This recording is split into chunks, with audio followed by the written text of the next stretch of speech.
What if I were to suggest that you play a key role in the awakening world? And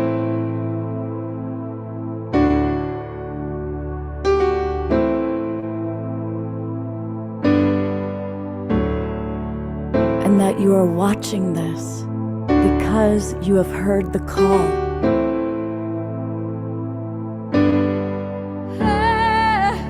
We can start right now by opening our hearts and minds.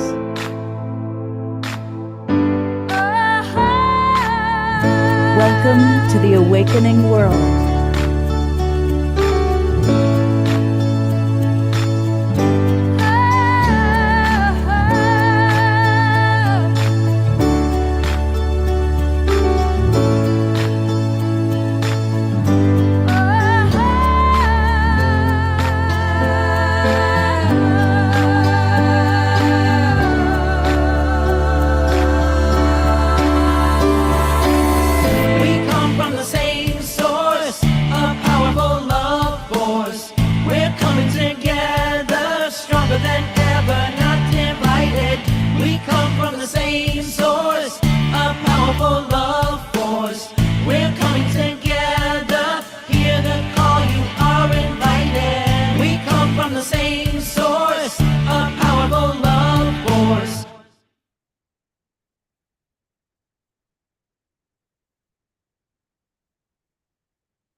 Good evening, everybody.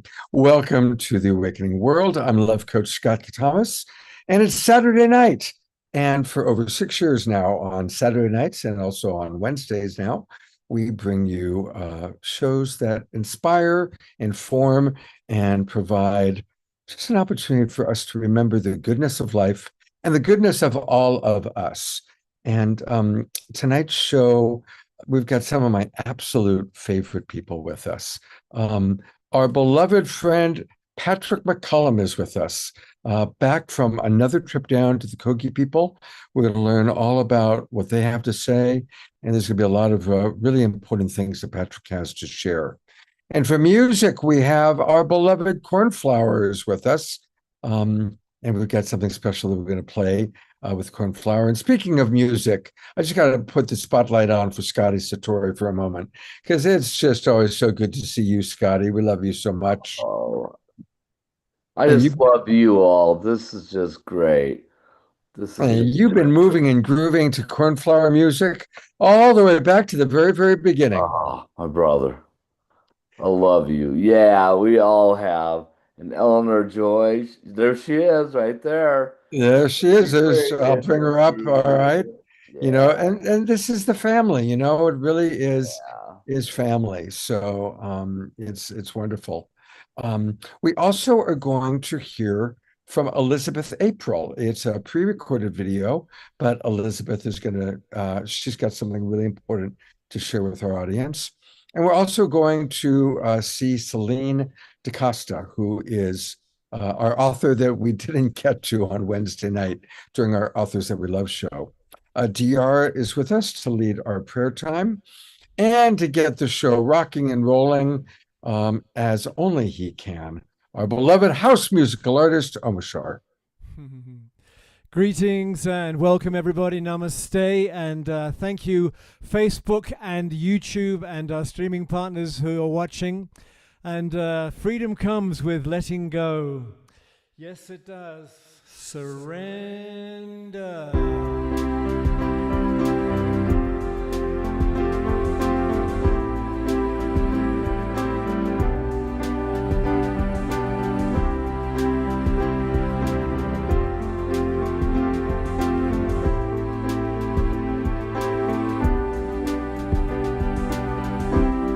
The open roads of this brand new start,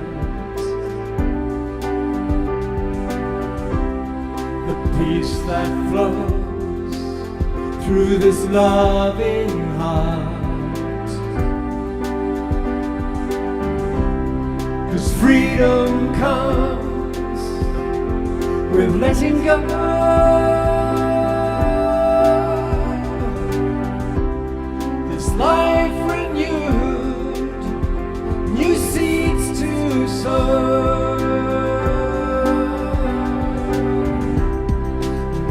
my hand, I'm with you now. Relax yourself, your furrowed brow. The past has gone, so say hello.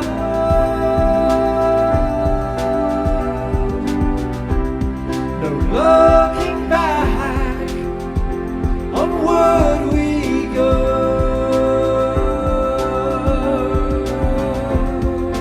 This is the life awaiting us, with family supporting us. The sword of truth has cleared the way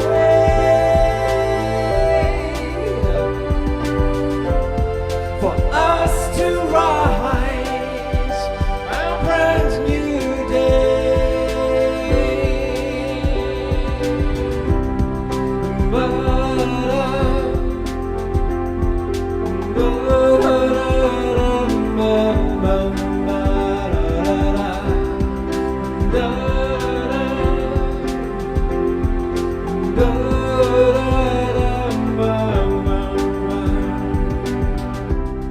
New mountain peaks for us to climb, new roads to walk, no reason why. It's time to know that we are one,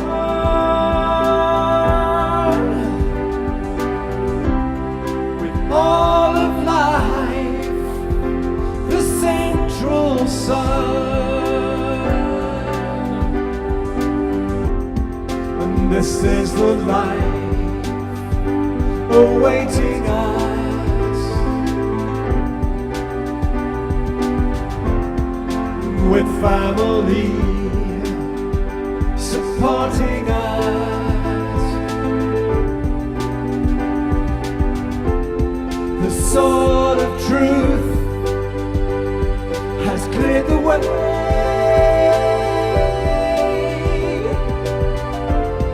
for us to rise a brand new day.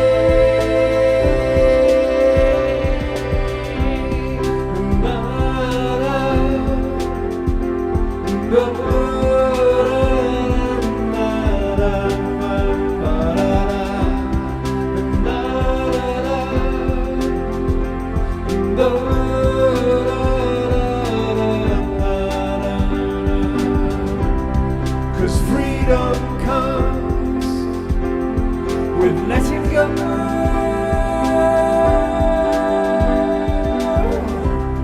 There's life renewed, new seeds to sow.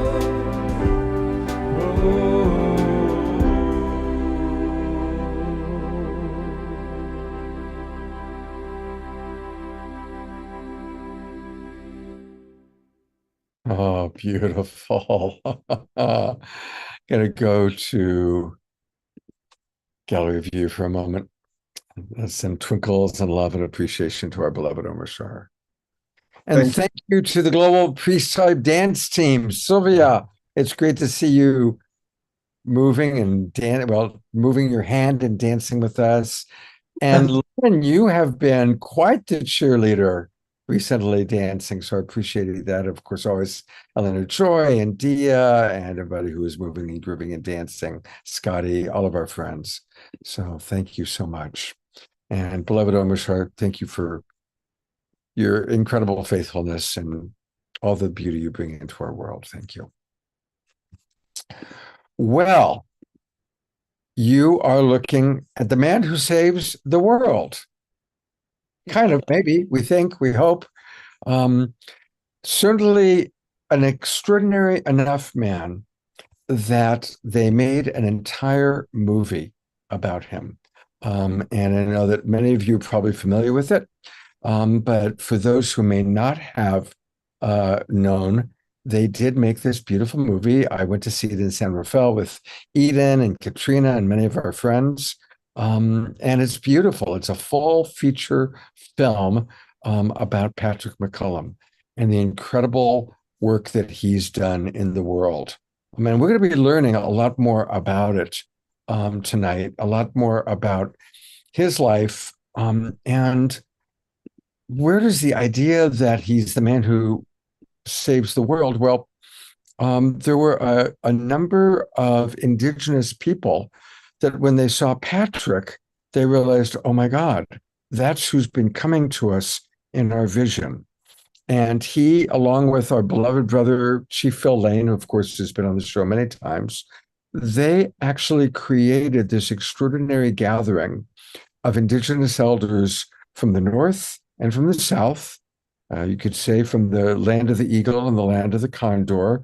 And as it was prophesized, brought these indigenous elders together in an incredible event. And that was part of the film that was made about Patrick and his life. And we're going to learn all about how to watch the film. We can all rent it now. We can. It's available for rent. And so it's always a pleasure to have you with us, Patrick. I'm grateful to call you my friend, as well as a colleague and someone who's been on the show before. But for anyone who doesn't know the full story, can you tell us a little bit about what it's been like for you, just being in your world, a normal guy, very dedicated to world peace. You've always lived your life in, humble service to humanity, but to have indigenous tribes believing that you're the one to save the world and then having a movie made about you. What's that like? How are you doing with all of that? Well, it's weird, I mean, who expects anything like that to happen? In my life, I never thought they would be making a movie. And by the way, which I'll share more, there's now a second documentary that's just been being filmed about me, and it's in the works to come out Wow. soon. But I'll stick with the one that we're talking about now. You know, I was doing work in India, which I've done a lot of work there, and I was at an event with 100 million people present, and indigenous elders who had seen me through plant medicines and speaking with spirit and stuff like that from the Amazon region, and the Kogi people, who were one of the most remote tribes of people on the earth, all saw me like in a vision. And so they sent a delegation to India to look for me. And in the middle of 100 million people, they said, you're it. You're the guy who's in our prophecy. You need to come to the Amazon, and you're going to unite the Kogi people with the other three pueblos, which the conquistadors split up their whole civilization. They told me I would reunite the Tairona civilization, and then I would go on to unite indigenous peoples across the Amazon, and then bring them together to unite with the people from what they call Turtle Island, North America, and then indigenous peoples across the entire world. And so, I told them they were crazy. I mean, who could do all that? But after them pursuing me and bugging me and me turning them down over and over again, I eventually agreed to go to South America, and I went to go meet with the Kogi people, and everything that the prophecy said would happen happened. I helped reunite their civilization, and then they agreed to help lead my going into the Amazon region and bringing together all the different tribes there. And that all came together and happened in a really good way. And then I brought elders from the Amazon together with my brother, Chief Phil Lane. We met in between. We met in Mexico, between United States and Canada, and between South America.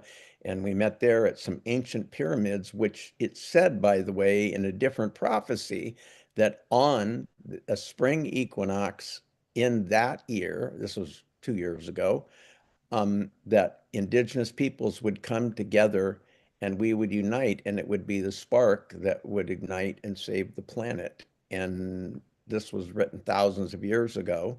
And we ended up being at these ancient pyramids in Mexico on the date when it was supposed to all happen, and everybody came. So the prophecy did unfold and is, in fact, coming true as we speak. So, but for Wow. me, it's just, I mean, it's so funny. Each of us, when we look at others, like I look at you, Scott, and all the things you've done, or the other people who are on here and all the things that they've done, I'm, admired and blown away by the things that you accomplished. So I think what happens is each of us have something different to, offer to the world. And my particular gift happens to be this. Yeah. So, and this is my 56th year working on peace projects. I mean, I've done, as you'll see in the movie, if people watch it, I worked in the prison system for 20 something years, changed the whole system for the whole United States. I fought for women's rights, went to Martin Luther King when I was like 12 years old and got involved in that, and traveled to Africa, traveled all over the world, climbed the Himalayas, you know. So I've had a good life and I've done a lot of interesting things. I know you've done a lot of good, and it hasn't always been easy. You've had, what is it, seven, eight surgeries on your knee now? Yeah, I have had 8 full knee replacement surgeries on my right knee. Basically, I, was climbing the Himalayas and walking all around the world, and I wore my natural knee out, and I went in to get a knee surgery, which many people have had, and I got a MRSA infection in my knee in the operating room, and they have since had to put in a knee, take out a knee, put in a knee, take out a knee. So it's been a little over 3 years of really difficult times, and I'm still fighting that infection. And, only a couple of percent of the people who get it survive past the first year. And I obviously am still here. So I think I'm going to make it. And so in spite of that, like when I went to the Amazon for part of the journey, I went in a wheelchair, with a machete. I mean, But so but you also have had to still do a fair amount of climbing and hiking. It's not exactly like those roads right up to where you were going. oh yeah. So I'll tell you a little bit about this last journey if you'd like to hear. Yes. Um, so so what happened is that I was helping with the State of the World Forum last year with my partners, Jim Garrison and Tom Eddington, and they were trying to decide what we wanted to do this year for the State of the World Forum. We're supposed to do it for 6 years in a row. And they had seen my movie and were very impressed by the idea of there being prophecy carriers from the indigenous tribes and nations. We all hear about the Abrahamic prophecies, and, constantly we're being told what's going to happen and things from that perspective. But people in the world really haven't heard the indigenous prophecies. So they were saying that they thought it would be great if we could try to get indigenous prophecy carriers from around the world to come together in a gathering. And originally we were going to try to do it in Iceland. But as it turned out, we ended up organizing to go to Bhutan, to the country of Bhutan. And we met with the king and also the religious leaders of Bhutan, and they're totally behind the idea. And so my responsibility now is to bring 70 or, to 80 indigenous prophecy carriers from all across the world. So I don't just mean from the United States and Canada and Mexico and South America. I've been reaching out to Australia, to Nepal, to, Siberia, to the South Pacific, all across the world. I'll be bringing elders, and we're going to fly them to Bhutan in the 27th of November until the 5th of December. Will be the guests of the king of Bhutan, and they will share their messages about the the prophecies and what they say, and then they will jointly share a statement about what it is that we all need to do from their perspective to change the world and get it back on track again. So Tom and Jim and I were strategizing about how that would best unfold, and they got the idea, not me, they got the idea that it would be amazing if we could get the Kogi to lead that coming together, because they have been one of the only tribes in the whole world that was never colonized, was never modernized. They're really the original people for, they say, 9,000 years. They've been in the same place there. And they also say they came from the stars. So I have a special relationship with the Kogi and have had for some time. And then I helped reunite their people. So they really appreciated that about me. So Tom and Jim, and then Sally Rainey, who's a close friend, who I'd also worked with on some other projects, wanted to go also and meet with the Kogi and see whether or not they would be willing to lead a world event. And they normally don't come down from the mountains at all. And in the Kogi traditions, they have spiritual elders who are called mamos. And then the female spiritual elders are called sagas. And each of the mamos, to be a mamo, have to go from 12 to 18 years from the day they're born living inside of a cave and never seeing the outside world. So they spend their first 12 years in the darkness of a cave, never seeing the world that any of us see, so that their spiritual capabilities will develop, and then they come into the world. But with those mamos, there are different levels of them. So there are, more junior kind of mamos, and then there are more senior mamos. And the more senior mamos live higher up in the mountains in Colombia, and they never interact with the outside world. But on this journey that we made, they agreed that they will come down and that they will lead this, the senior most mamos. And so Tom and Jim and I and Sally, we all took off, went to Bogota, Colombia, caught a plane there from different places around, the world at that time. We were all in different places. And we flew there. Then we caught a second smaller kind of puddle jumper flight to the nearest city that we could get to where we were going. And then we got in a car and started traveling in a four-wheel drive like Toyota, for what was supposed to be an 8-hour journey to the beginning of the road / trail that we started into the mountains, into the jungles. Well, we started out on that journey, and there's a lot of chaos going on in Colombia right now. They're having elections, and they have guerrillas, and then they have the drug lords, and then they have the government troops, then they have the people, and they're all kind of intimidating and fighting against each other as we're going. So on the way, before we get to the Kogi, we get in a giant protest.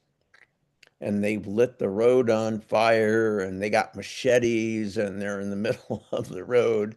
And we have to meet with the Kogi, who are expecting us and who are going to be walking for 15 to 20 hours down the mountain to meet us, but have no way to communicate with us.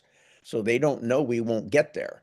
So we get stopped by the protests. So I get out of the car and meet with the protesters and tell them, you got everybody stopped, but we're trying to save the planet. And, you guys want to have a better world, you got to let us through.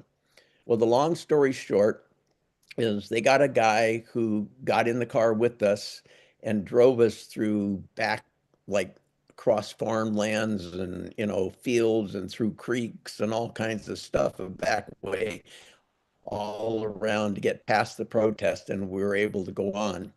But now our 8-hour trip was more like 14 hours by the time we got to the bottom of the mountain, and it was turning dark.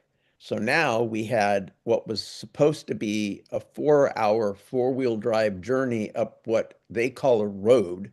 We wouldn't even call it a trail. It had rocks in the road every few feet that sometimes stuck up as high as like 3 feet high. it was like a stream bed with big boulders and stuff sticking up and places where it dropped off cliffs and all kinds of things. So we started up in the dark up that trail, and we got to a certain place where the car couldn't go anymore. So then they said, okay, we all got to get out and walk, but we have to be extra careful with our backpacks and everything we're carrying because this is a hunting area for jaguars. And we're in the night with little headlamps and all looking to see, if there's jaguars that are following us while we're going through the darkness of the jungle for a number of hours. And I had to do this all with my leg and a walking stick and just, basically taking one step at a time for hours going up the mountain. And then all of a sudden we went around a bend and the Kogi came and they had a donkey. And so they met us and greeted us and we all hugged and such and such. And then they took our backpacks and things and put them on the back of the donkey. And then we all walked together the rest of the way to a very sacred site that they all go to that has a temple. And it also has an area for sleeping for the mamos when they walk across the mountains back and forth. So there was a couple of buildings where there were actually beds. I mean, they're more like cot kind of beds, but there were actual beds in there. And so that's where we ended up living for a week with the Kogi up on the top of the mountains. And that was the journey getting there. So now we're there. And then we met with the Kogi and we explained to them what it was that we wanted them to do. And they shared that in order to answer, they had to do divination work. So they brought us all out and we created a big circle with all the mamos and such. And they got a bowl of water from a special place and put it in a sacred bowl. And then they have a special sacred stone and they drop it in the bowl. And they have a particular mamo that reads the water waves from the bowl. And the Mamo basically says, yes, this is a project we're going to do. Now you have to meet with the entire people, not only from the Kogi, but from all the Tairona people, which are the Kogi people, the Wiwa people, the Kankwamo people, and the Arwako people. And all of them have mamos. So they sent all their mamos, and they also sent their sagas, their sacred women.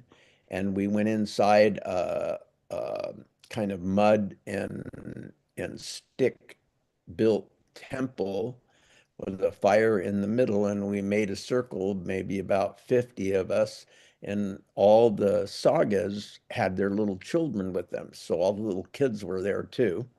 And we just started talking about the world, what's wrong with the world, what needs to happen, and all these things. And Tom and Jim and Sally and I experienced the most amazing conversations from the mamos. They begin by sharing that when they came from this particular solar system in outer space, that they had a particular mission. And the mission was to help guide how this planet and humanity would unfold. And they actually have stones, like flat stones that are thousands of years old with carvings and things on them that have maps of the solar systems with stars in them that we only just discovered. And they're thousands of years old.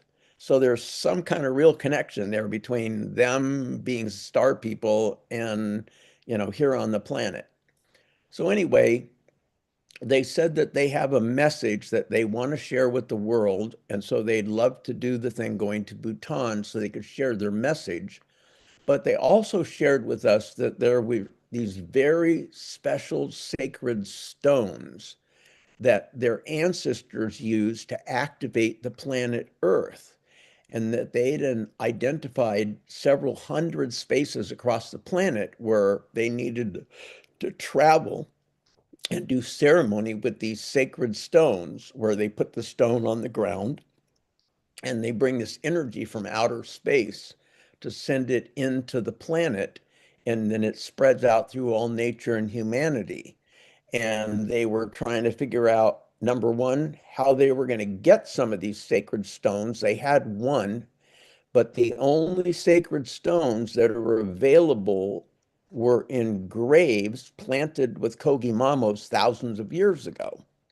So the Kogi people, in order to get the stones, have to deal with grave robbers who discovered ancient Kogi graves and dug them up and then got these stones and then sell them to collectors for thousands and thousands and thousands of dollars. And they're like a black crystal, maybe about 6 or 8 inches long and maybe about 1.5 inches in diameter. And they look like a quartz crystal, but they're pure black, and they are no identifiable substance that we can identify. We had a geologist with us, and she said they're nothing that we've seen on this planet. So they were trying to decide how they were going to do that. They agreed to go with us to Bhutan, but they asked if we could help them with that thing of activating the planet and getting these stones. So we all met, Tom and Jim and Sally and myself, and we talked and we decided that we would take on doing that for them, getting that together. And we raised some money, enough money to send about 5 mamos to 5 countries so far with the stone, one stone that they did have so far. And they traveled first to Finland, and they are currently in the Arctic. And it's the most interesting thing to think about this. These are people who wear the same outfit every day, and that outfit is what they wear down on the equator, where it's, 105 degrees in the daytime with high humidity. And they are wearing the same outfit barefoot to the Arctic. And yet they do it, and they're successfully doing these ceremonies, and they still have, I think, 3 more countries to travel to right now. They're in the process, and we're getting pretty much regular reports from them about that. We also are in the process of raising funds to try to buy some of those stones off of grave robbers. And this is a long, difficult process because, one thing, it's illegal to do this, not for us to buy them, but for grave robbers to have them. And Colombia is a country with a lot of corruption right now. So, you have drug cartels, and you have militias going around, and you have people shaking you down when you drive down the highway, and, all kinds of crazy stuff. So we were able to reach out, or at least help the Kogi to reach out to some of the grave robbers, and they're currently identifying some of these sacred stones, and we're going to try to buy them back. One last thing I want to share with you before maybe we have some more conversation here is that we were there for the sacred time of the solstice, and I don't mean the solstice, I mean the, yeah. So we decided to, for the spring equinox. So they have a sacred site that's 5,000 years old. It's a stone in the jungles that has carvings of the different equinoxes and solstices on it for thousands of years, and it's had the energy of Mamos for thousands of years doing ceremony. So they wanted us to go there and see that stone and do ceremony on the stone. So that one was tough for me because I had to hike down extremely steep trails through the jungles, and I could hardly walk on one leg, and it was like an hour-long walk through tough jungles down. I'm talking some places it was so steep that it was like 50 or 60 degrees kind of steep, sometimes actually almost straight down. But we made it to the special stone, and we all did ceremony there, and we did our own ceremonies, and then the Kogi did a healing ceremony on me there. And while we were there, they shared that the land right next to that had another sacred stone on it, but that it no longer belonged to them. That when the white people came and started taking everything over, and the Spanish, they took over that land, and then they ended up selling that land to somebody. And now a person owns this piece of land that has the Kogi sacred stone and things on it. And the Kogi would like to try to get it back. So Tom and Jim and myself and Sally all spoke and decided we would also create a project to buy that piece of land back for them. And so we're in the process of doing some fundraising about that also. So that's kind of I want to also tell you that while we were there inside this temple for several days, we did ceremonies straight through in this temple.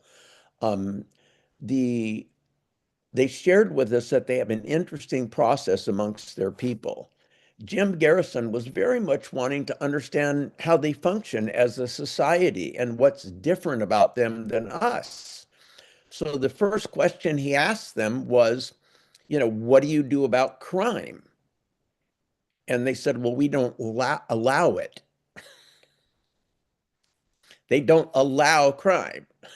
So they have about 20,000 people in their 4 pueblos, and they don't allow crime.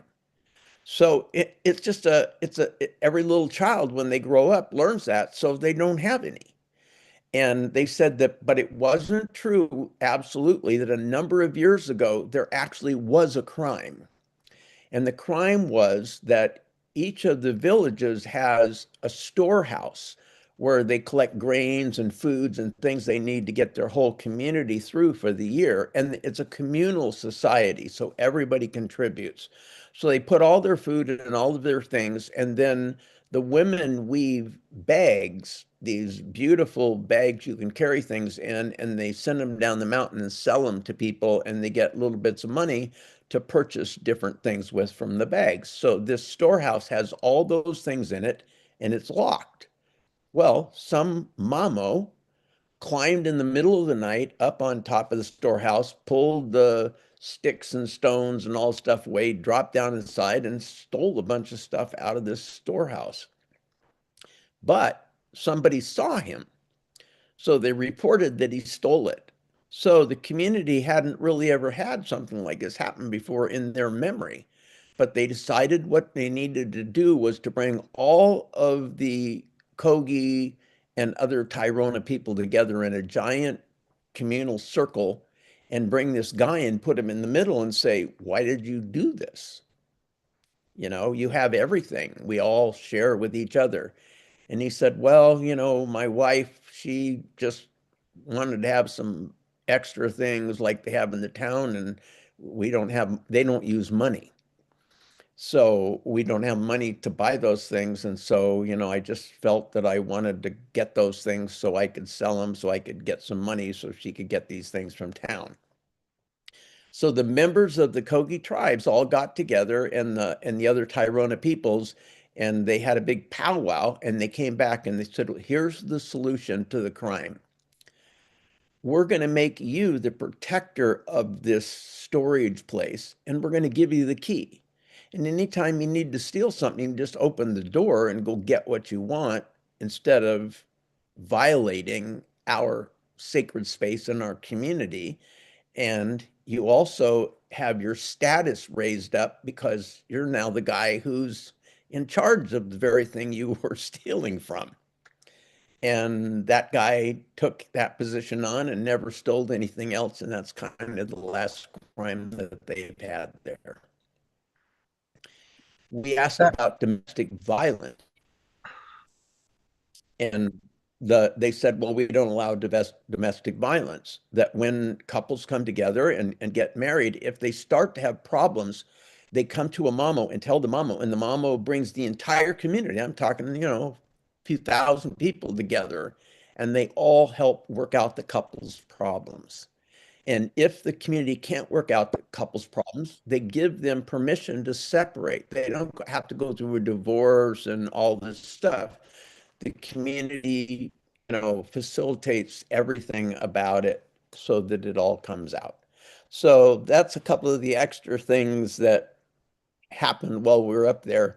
And Jim decided that we need to get people here to learn how to do some of that way of living both communally and to not allow crime, and teach our kids from the beginning, that they need to have a different world. And I'll stop there. Well, fantastic stories. Absolutely fantastic. And it's just very inspiring, Patrick. Of course, a couple of years ago, there was that famous video that came out that was the Kogi prophecy. And clearly, we have not gotten it together. The video kind of implied there was a period of time that humanity had to come together and stop the impact that we're making on the planet. We haven't done that. Our leaders haven't come together. And so the idea that, according to that video, was that then Mother would need to repair herself, and that would include a significant loss of population. Is there an addendum to that vision? Yes. So one of the things, so the video you're talking about is called Aluna. And it was actually filmed by Jane Goodall, as many people know, was one of my closest friends. And it was one of her very close friends who actually went up there and discovered the Kogi people and made that video, Aluna. And part of it that's not in the original video is they say that these things will happen where the earth will start having like tidal waves and, hurricanes, and it'll rain where it's not supposed to, and it won't rain where it's supposed to, and all these different things like that. But the Kogi also said at that time, and it's not in the movie, that the thing that could change it is if the Mamos were able to deliver their message to the entire world.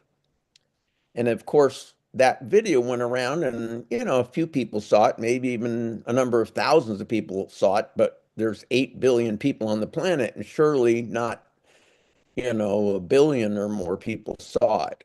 So the greatest thing that the Kogi have been waiting to do for, probably at least 550 years, because that's when the Spanish conquistadors came, but they've been waiting more like 1,000 years to share their message with the world, and they've never had a way to do it, nor any opportunity to do it.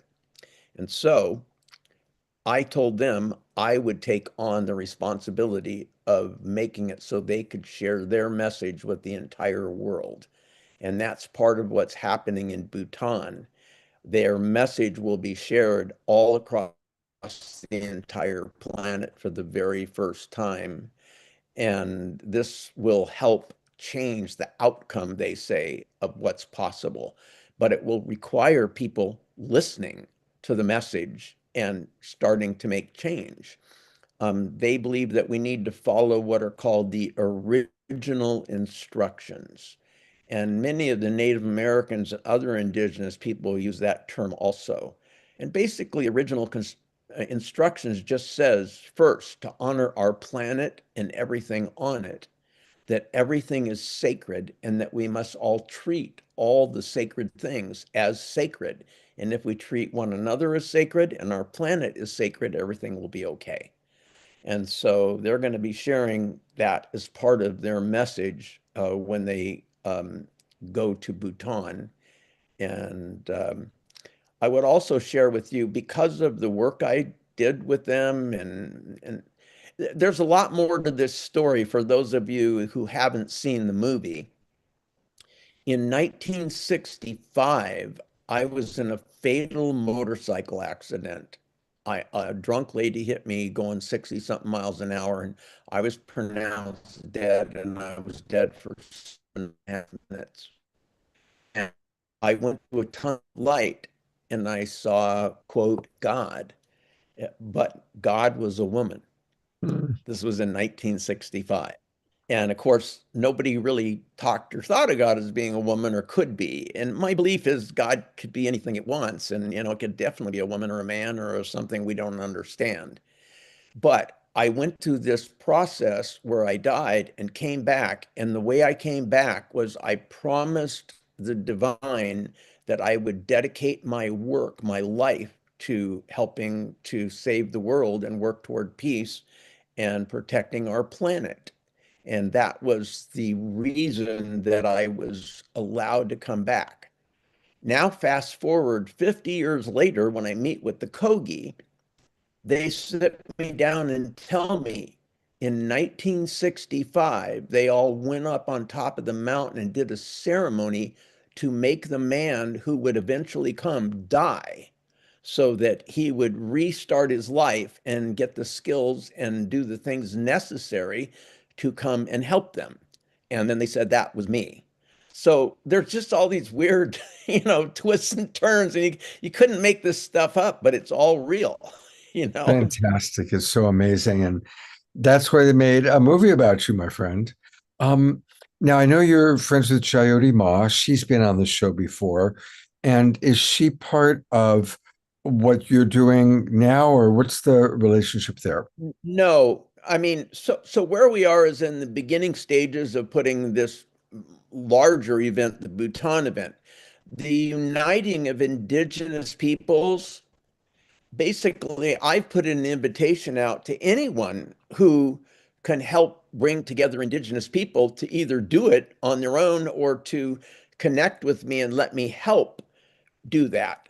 And so what's happening is we are continuously getting different groups of indigenous people who hear that we now have a number of millions of indigenous people who've agreed to come together since I started this trip up to the Kogi and stuff, and was told that I was going to help unite them all. So I met with my brother Phil Lane, as you know, and he has brought many, many, many hundreds of thousands of people together, and we've now joined as forces. And so we're working together to bring people together from both of our connections and other connections around the world. I just came back from Sedona, where I have two other dear friends and partners, where a number of years ago, we all sat down and decided that we are going to create a Indigenous Confederation of the Americas, where we create a constitution and make it its own nation, kind of like the Sami people did, where they don't live in a particular country, they live in multiple countries, but they're still like a unified nation. And that particular thing is definitely coming together and unfolding. And there are several partners I'm working with creating that unification. So we actually had a meeting in Sedona of about 100 to 110 leaders from indigenous nations, not just around the United States, but from Africa, Siberia, all kinds of other places. And we met for a week, and we all created an agreement together to unify as the Indigenous Confederation of the Americas, which would then also include people from outside of the Americas. And instead of filling out the document that we spent 4 or 5 years creating what all the rules were and everything like that, they decided we need to do it in the indigenous way. And so we got a skin and a blanket that had been woven by a tribe, and each of the elders, including myself, came up and shared our commitment to join with all the others to unify, to save the planet together, and to protect each other and all the sacred lands. And then we took one of our most sacred items that we have, and we put it into the bundle. And then there are 10 people's, precious items in the bundle, and it's rolled up and it's a bundle, which is what the indigenous people carry, like the White Buffalo bundle and things like this. So that bundle now has become a famous and fundamental part of all the indigenous nations of the Americas. And so that's another thing that came out of me going, to South America and going up into the mountains with the Kogi and all the rest of that stuff. And that is still unfolding also as part of the Eagle Condor prophecy. Wow. People are, of course, just so loving what you're sharing. And some of the people who live with chronic pain and fatigue and just are feeling exhausted, they want to know, where do you get your source of energy and how do you manage, what do you do for pain management? So that's something I really want to share. I thought was important. The movie about me, the thing that's the most important about the movie about me, from my perspective, is that it shows I'm an ordinary guy. I'm not Superman or, Batman or something like that. You know, People that know me really well do think I'm actually the real Indiana Jones, and I am kind of that kind of a guy, but I'm no superhero or anything like that. I'm an ordinary guy. And then I've had hugely debilitating things happen to me. I mean, these 8 knee replacement surgeries, I literally am walking around with an IV for a year in one side in a wheelchair and then trying to go and meet with people in jungles and things like that, which other people would think was impossible. And the way that I do it is 2 things. One, I believe that we are only limited by the limitations we put on ourselves. So I believe, if you have a terrible disease and you're like wasting away and everything like that, what a lot of people do, and even our society teaches us to do, is to give up. You basically just go, okay, my life's over, I'm done, I'm not doing anything. What I say is push through that pain, push through that depression, push through whatever it is, and go for it and do what you can. And you'll find out that as a human being, we have far more capability than we believe we have for ourselves. The other thing that supports me, of course, is my connection with spirit. I mean, I do truly believe that if we pray and we ask for support from the divine as we make our journey, and that if our journey is based on a meaningful thing that really contributes to the greater whole, that we will be able to move forward and do the things that are necessary. And I'm proof. I'm 76 years old and I'm still going in the jungles and dealing with, drug cartels and jaguars and bandits with machetes and all that kind of stuff like that. And I'm walking hundreds of miles on a walking stick to get to the places I need to go, and I have no intention of quitting. God bless you, Patrick. Of course, before you leave, we're going to, check in with how we can best support you.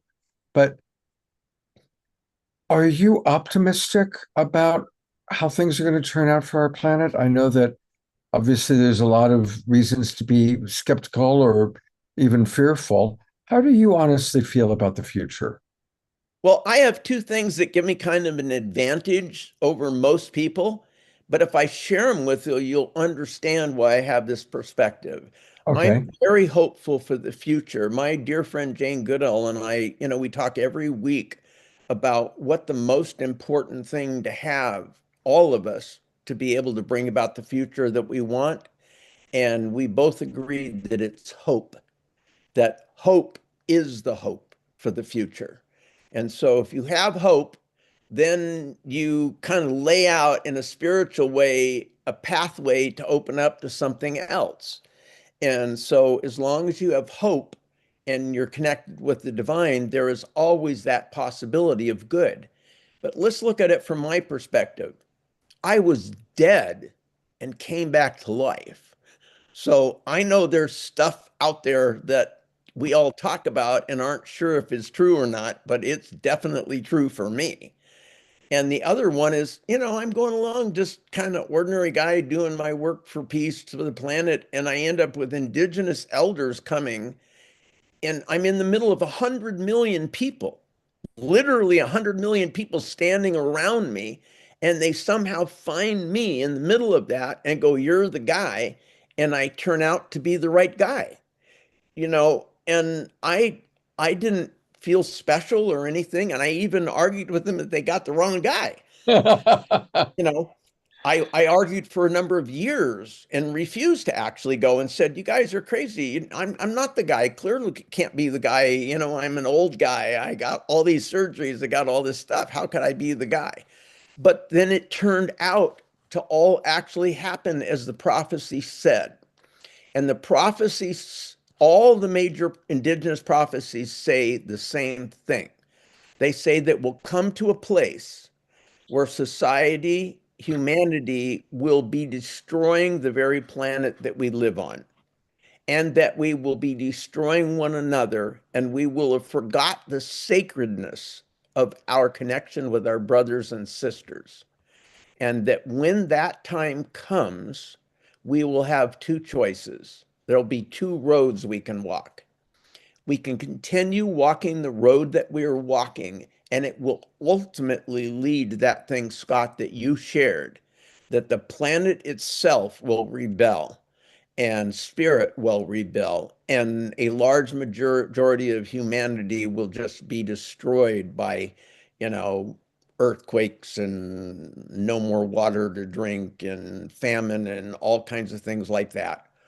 Or we can choose to walk the road that all these indigenous elders are saying and start today recognizing that every step we take is a step on a sacred path, and that everything in front of us in the entire world is deeply sacred. It was created as part of creation. And that when we start to acknowledge that walking forward, things will not go bad, that they will come together and be what's necessary to save us all. And so I am hopeful. I am optimistic, because so far everything has unfolded for me exactly as it was supposed to unfold. Wow. That's very inspiring and very, very hopeful. Do you believe that there's going to be like a bifurcation where there's a splitting off of worlds, a splitting off of Earths, which is a very popular notion that the people such as us, Global Peace Tribers, that are no longer really wanting to do right, wrong, good, bad, people that live in peace, we're going to experience a heaven on earth type of an earth. And the people that still want to do war or, kind of be survivalists, they get to have that experience, but it's in a different reality. Do the Kogi or your visions address that? So they do, in the sense that Kogi say that there's these two paths. And if you walk one path and you go one way, you end up with this really, horrible end, and everything, people killing each other and gradually diminishing whoever's on that path. And the other people leading to really sort of a beautiful, connected, loving future. And so in that way, I believe it. It's challenging for me because I'm at the apex. I'm at the center of multiple different things that are all happening at the same time.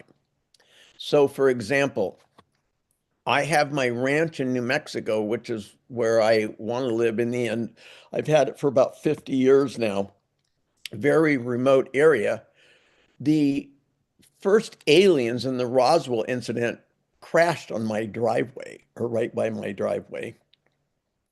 And the guy who took the one living alien out that the government later came and captured and started Area 51 with was a neighbor.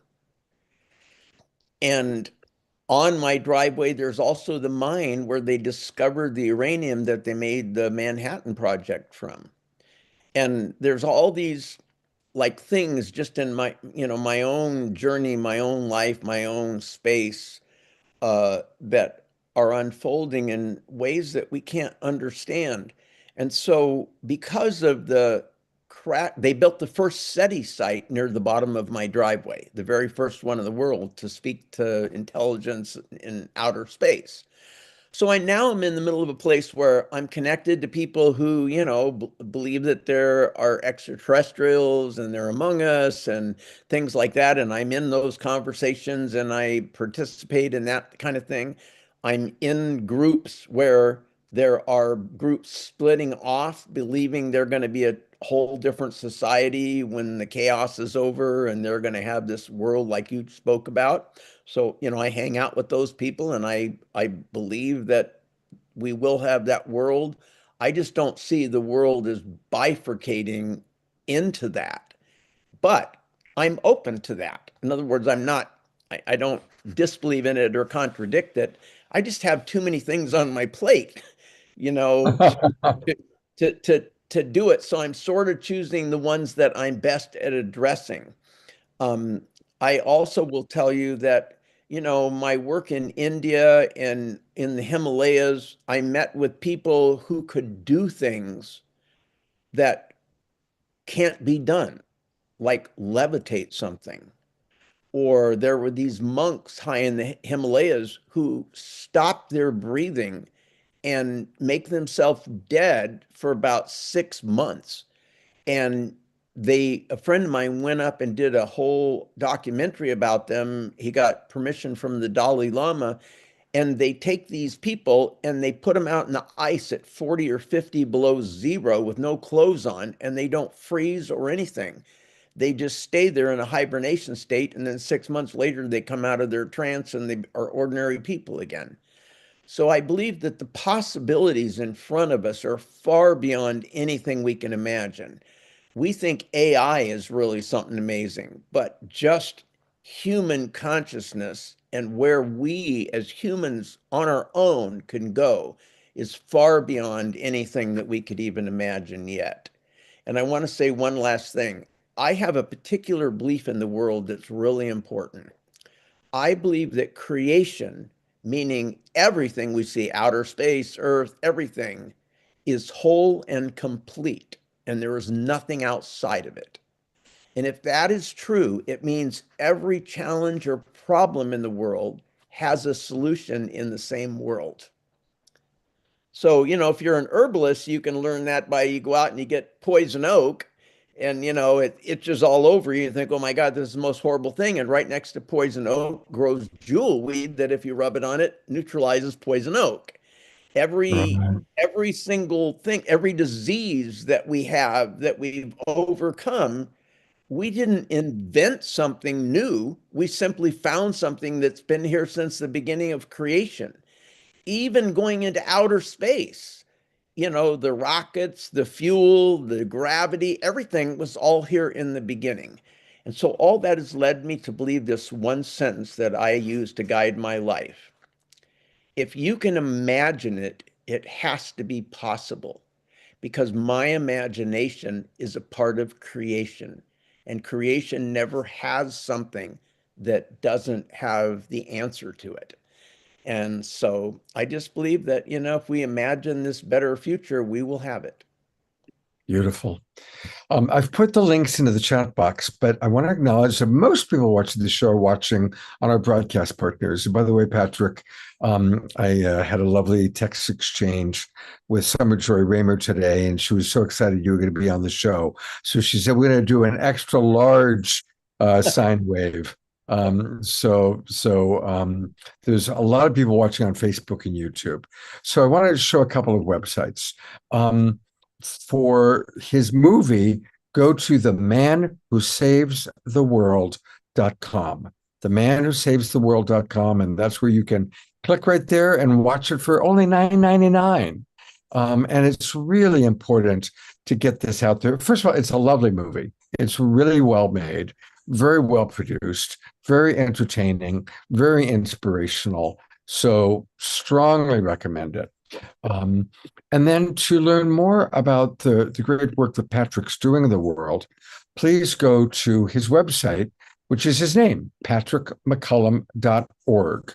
And that's where you can learn all about the McCullum Foundation, the work that he's doing.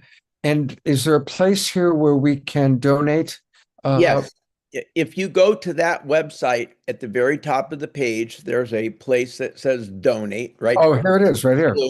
And you can touch that button and it allows you to choose what you want to put your donation towards. The Amazon project means anything having to do with all these indigenous lands, temples, things like that. You could also donate to the World Peace Violin, which is another whole project I don't think we have time to get into. Or you can just say you want to give it to the general work that I'm doing and whatever I need to use it for, I can use the money. And we're very careful about using the money for what our donation people want it for. And no one on our team, including me, get any money or paid for anything. I mean, we're all volunteers. I've been a volunteer since the beginning, and I pay for many of the trips and things that I do, myself.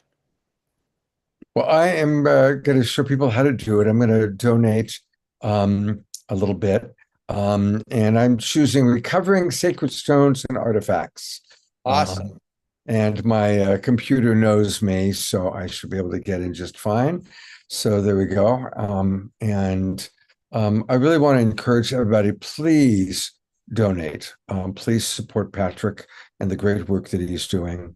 The violin story is a great, great story. Do you have time to tell it? I know you had to leave. Yeah, I can tell it really quick. I want to say one thing about the donation thing that's really important. A lot of people, including me in the past, used to think I don't have enough money to really donate to things. And, I might be able to donate $2 or something, but why should I do that? Because it doesn't matter. I am a person who all the projects I do on a shoestring. So, for example, the project to see the Kogi, there was another group that tried to do the same thing, and they spent $500,000 making the journey to meet with the Kogi. I made that same trip for $2,100 and accomplished like 10 times more. So there are things that I do, like the Kogi people, when I give them money, many things that they need to, move forward in the society cost like 10 cents or 15 cents or 20 cents. And so very small donations matter. $1, $2 matter. Obviously, if you can, donate $50 or something, that's huge. That can like take care of an entire village. Well, that's really beautiful to know. So I chose 88 because 8 is the number of abundance. But everybody, whatever you can put in, it does make a big difference. And I love what you pointed out, that what to us seems like a small amount is actually a very large amount for the Kogi people. Tell us about the violin, and then we're going to go to cornflower. So, separate from any of the rest of this, but after I had my near-death experience, so I do have some unusual spiritual experiences since then. I was lying in bed, one evening with my wife, and I was basically asleep, or pretty much asleep, and all of a sudden I heard a voice. And the voice wasn't in my head. It sounded like somebody was standing next to me. And the voice said, "Patrick, I want you to make a violin." And I opened my eyes and looked around, and there's nothing there. And then I heard the voice again. It was a woman's voice. And she said again, "Patrick, I want you to make a violin, and it's going to become the symbol of peace for the entire world." And I was thinking about it because I'm not a musician. I'm not an instrument maker. I wouldn't have a clue how to make a violin or anything about it. It's like an impossible task from my perspective. But I answered the voice and I said, "Okay, I'll go to the library, I'll get a book and I'll learn how to make a violin."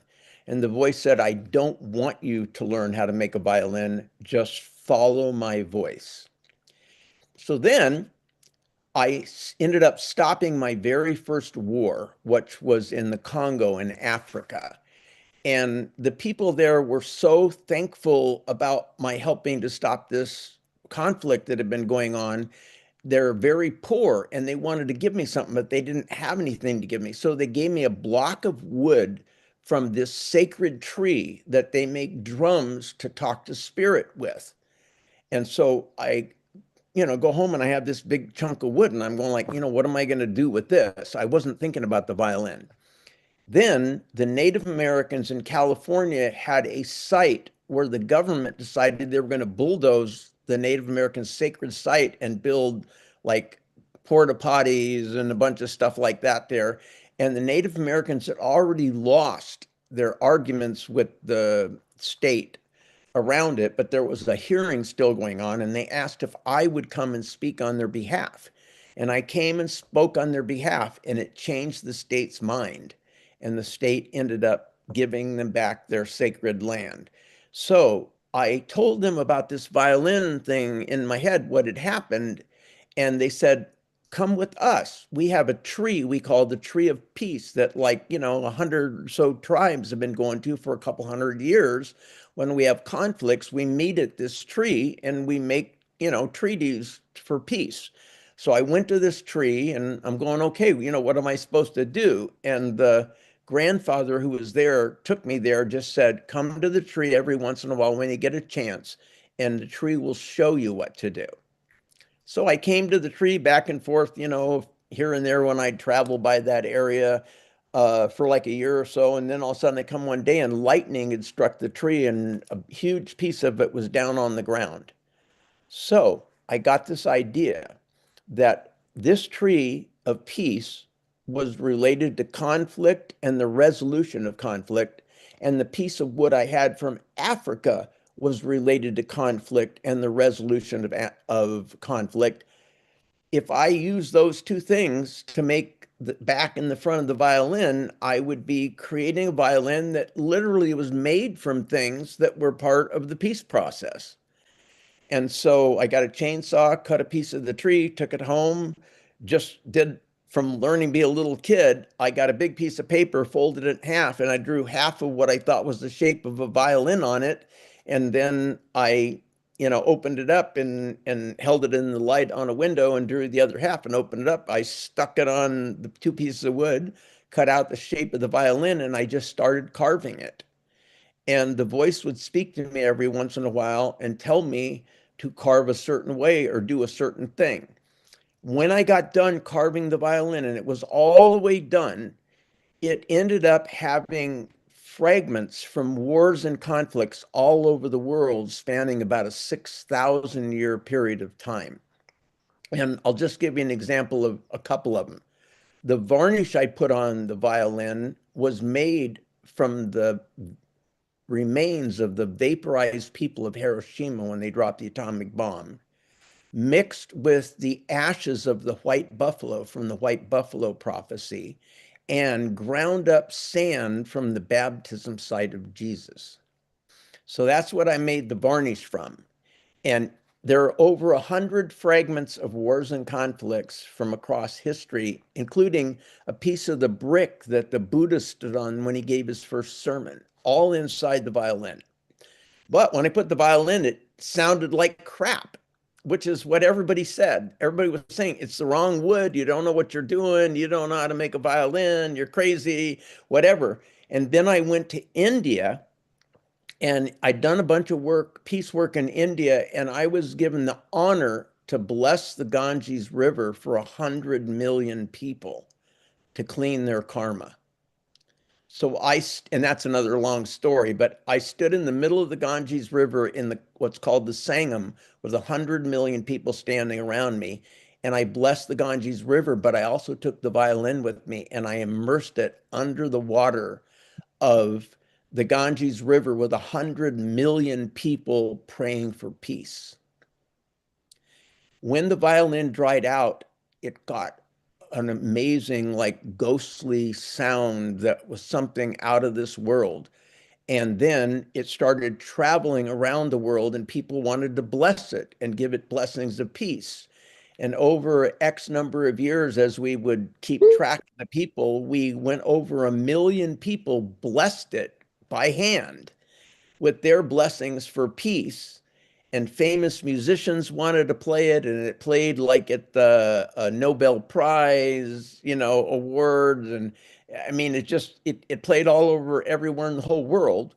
And on the 75th anniversary of the International Day of Peace at the United Nations on the floor of the UN, the violin was officially recognized as a symbol of peace for the entire world. Incredible. Drina Joy pulled up this picture, and there you are with your dear friend Jane Goodall, and there's the violin. And this is the actual day that the violin was, that we're at the UN, she and I right there getting ready to go out. And this is just 10 minutes before it was made the symbol of peace for the world. Wow. Thank you, Drina Joy, for pulling that picture up. And thank you, Patrick McCullum, for your amazing life, the incredible life you're living, your trust to follow, to listen to the voices, to follow. You are such an inspiration for us, and I love you, my brother. I love you very much. Well, let me finish by saying this. Every person listening here can change the world. Every one of you can be a peacemaker just like me. All that it takes is that you say to yourself, I'm a peacemaker. And each action you take each day, you recognize your action for that purpose. Like you say, I'm cooking my breakfast this morning so I can go out and help save the planet. I'm a peacemaker. Or you help an old lady across the street and you say, I'm helping her because I'm a peacemaker. We all have something special to contribute that no one else has. Every one of you has a gift that no one else in the entire all creation have. And what you need to do is find that gift and use it to contribute to the whole. And in that way, we can really save the entire planet. We all have, I'm nobody special. I'm just a regular guy like all of you. And we all have that power to change the future of everyone. Well, Patrick, thank you so much. I look forward to next time I see you in person. And I look forward to future appearances on this show. Thank you so much, and give my best to Barbara. Well, thank you, everyone. And much love. Thank you, my friend. Bye-bye. Wow. What a life, huh? And how blessed we are to know him and to have him as a regular guest on our show. And yes, Carol Craig, incredibly inspiring. And hopefully Patrick will have a chance to see all the beautiful comments that have come in. Well, with all of that, we are going to now bring on Cornflower. And originally Cornflower was going to do what Cornflower does, which is come in and be on the show and come from a studio, but his internet went out. So we are going to have a little chat with Cornflower. And then I've pulled up one of the older videos of when he was on Saturday Night Alive for the Global Peace Tribe. But you're on camera with us now, Cornflower. And of course, we also tonight are dedicating our fundraising to you. And so tell us a little bit about what's going on with you and with your mother. Yeah, thank you so much, Scott. It's an honor to be here, beaming to you all from my vehicle, 5 minutes away from my house. Yeah, I have been caregiving my mother, living with her in the home I was raised in for the last 4.5 years as her primary live-in caregiver as she's navigated 2 strokes.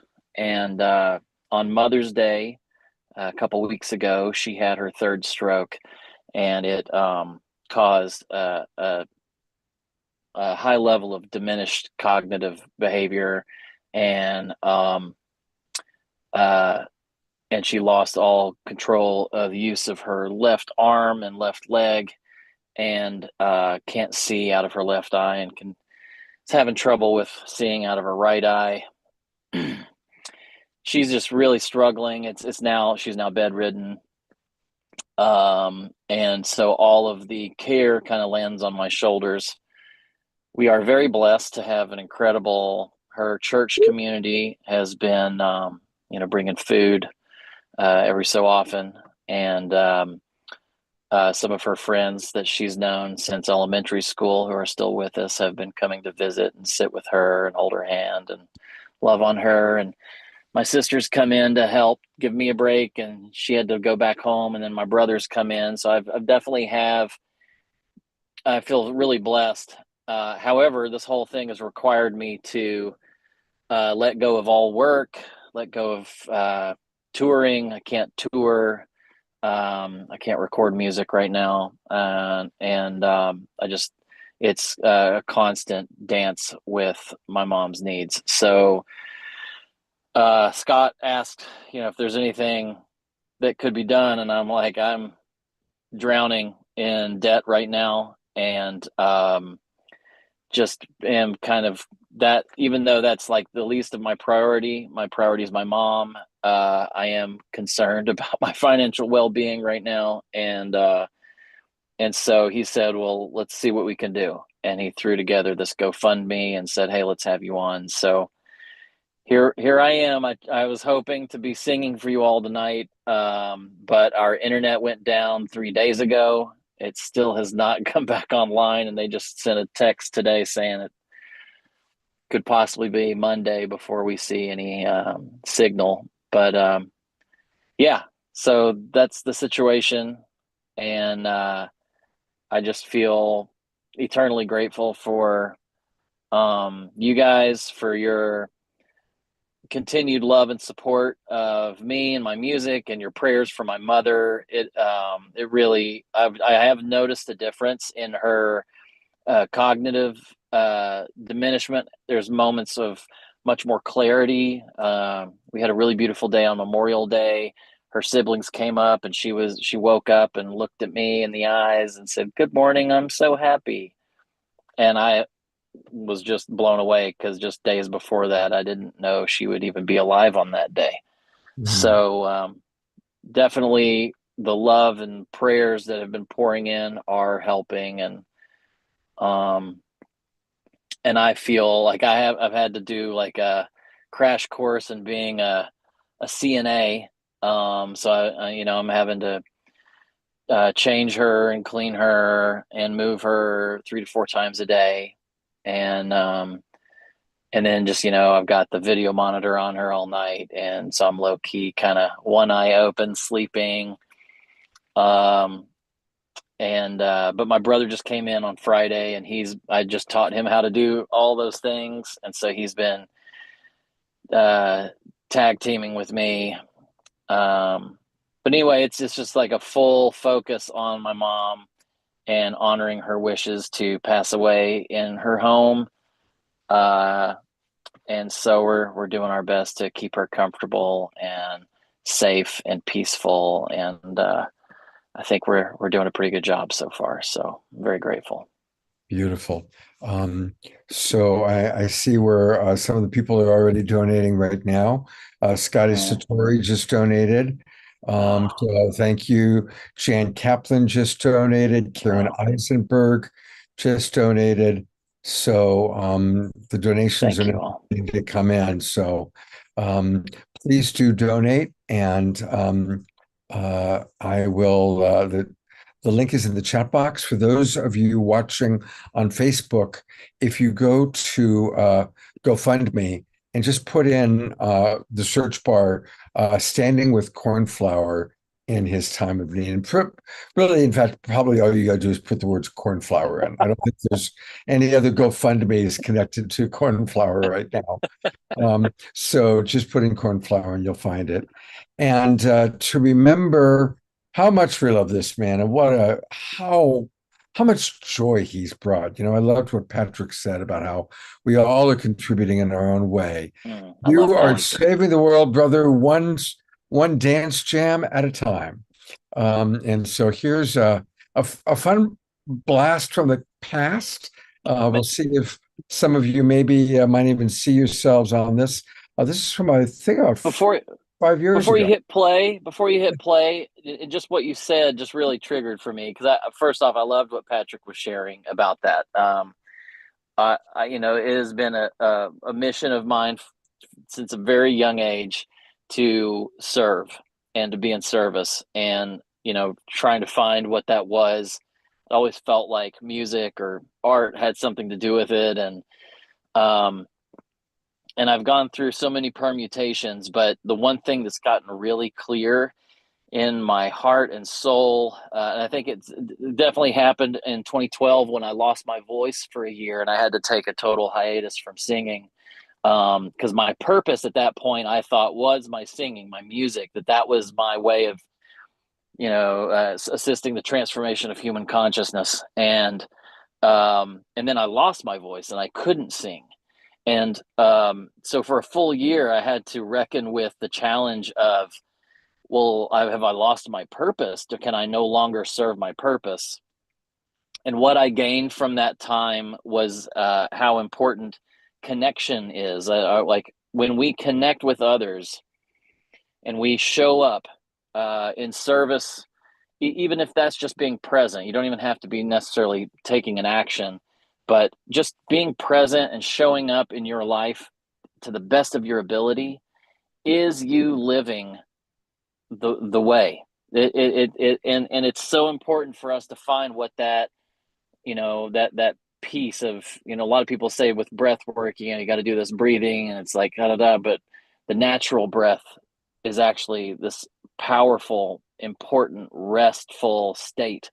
And from that place is our natural peace making abilities. Our power comes from resting in who we truly are and being who we truly are. And when I realized that all I had to do was just be in service and connecting, that was it. And that music was a medium through which I could connect, but that wasn't the only way. And so it's just us being ourselves and being from our heart and choosing love, even in the hardest times. So I just wanted to piggyback off that and say it is an honor to get to make music in the, with the intention of the transformation of human consciousness, but ultimately it's how we live in each moment, the choices we make, and especially choosing love, that we do the greatest work. And each of you are already doing that. And I just want to acknowledge each of you. We're all standing together in this great circle, walking each other home. So I love you all so much. And I hope you shake a tail feather to this way back track of With All Things. I want to read a comment that came in from Drina Joy. She writes, having gone through a similar amazing 10 plus years cancer healing journey with my own mother, I can so resonate with you, Cornflower, and Omashar and other GPT family that are going through. So she's sending her heart prayers, wishes, healing hugs, and energies to you and your mothers, all of our mothers here and beyond the veil, with deep gratitude and love. And Drina Joy, I think, sums up what we're all feeling. So thank you for that. And let's now get ready to move and groove to one of our favorite Cornflower dance jams. Here we go. And I'm beaming in live from Northeast Tennessee. And the song I've got for you is With All Things. So here we go.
Yeah, I'll get my flashlight again. Oh, go ahead. With all things, I am one. With all things, I am one. With all things, I am one. With all things, I am one. With all things, I am one. With all things.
Look at some of our friends from the past that are there. Of course, beloved Kristen Hoffman and Casey. I just had lunch with Casey last week. She's visiting. Lloyd Bard, who we love so much. The magician, Sean J.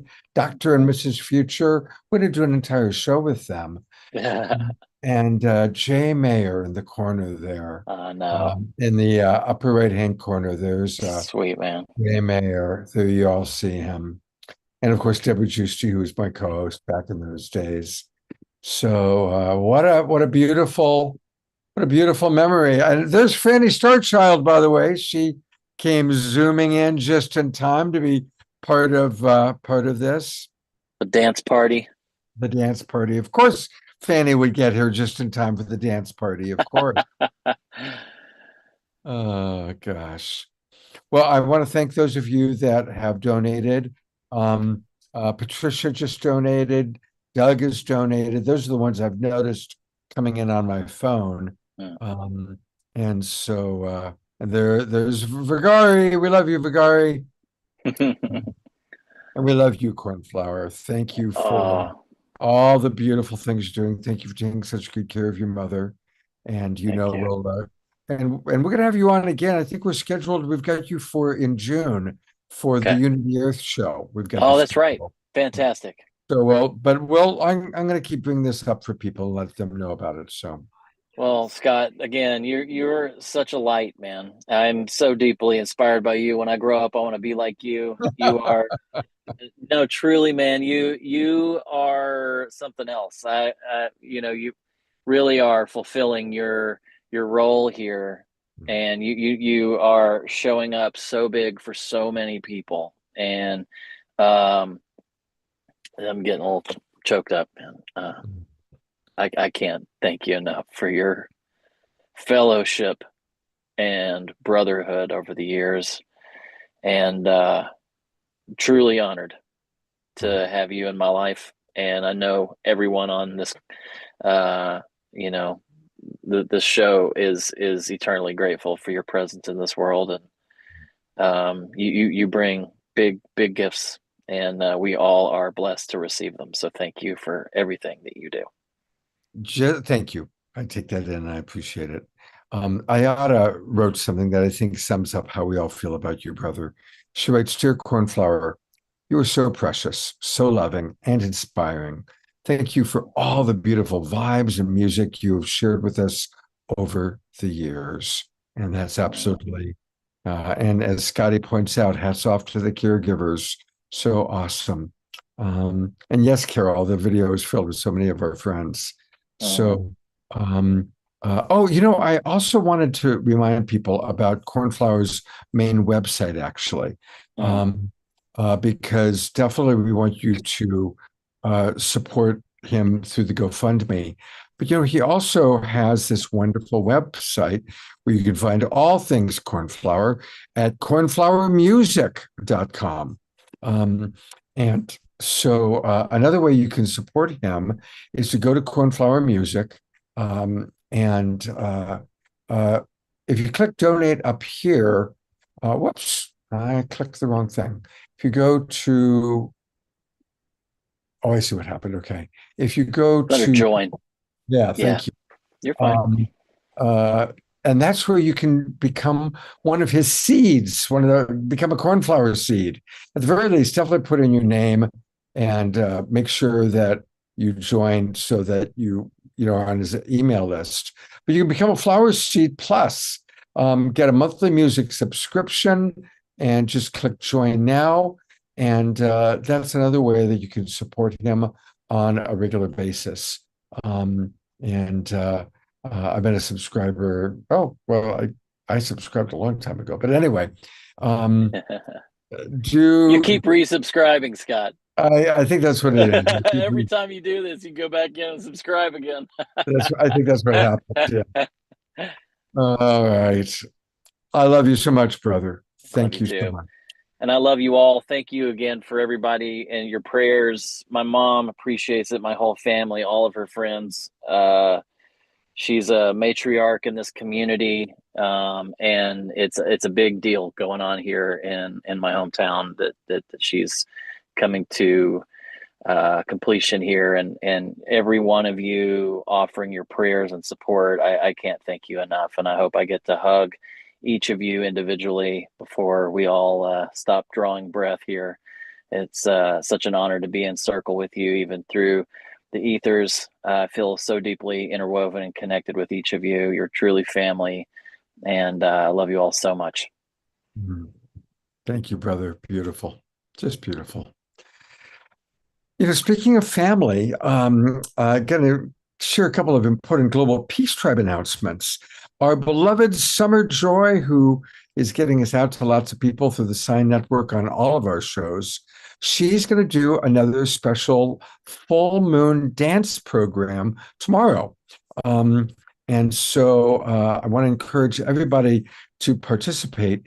And it's dedicated, it's on the anniversary that Thich Nhat Hanh and Dr. Martin Luther King met and had an extraordinary experience. And so it's honoring that friendship that they had.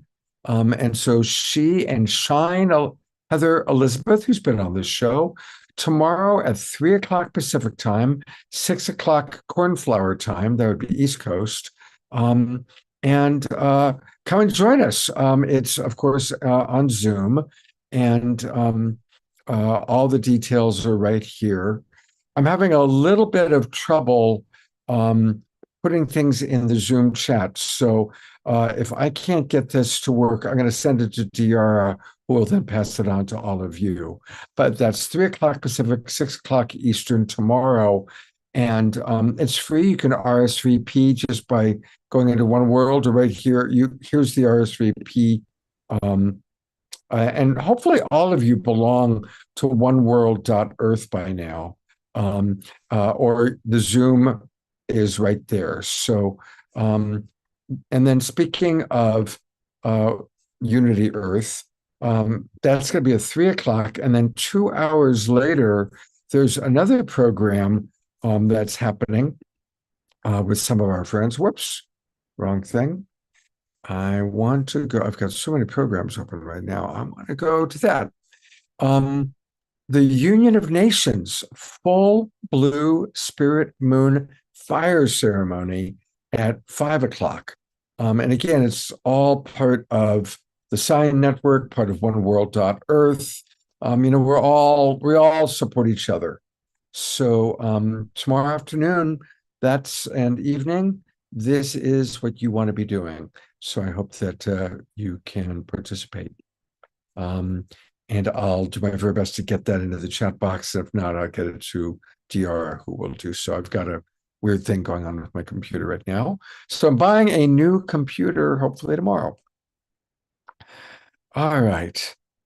So it's an incredible time of ascension.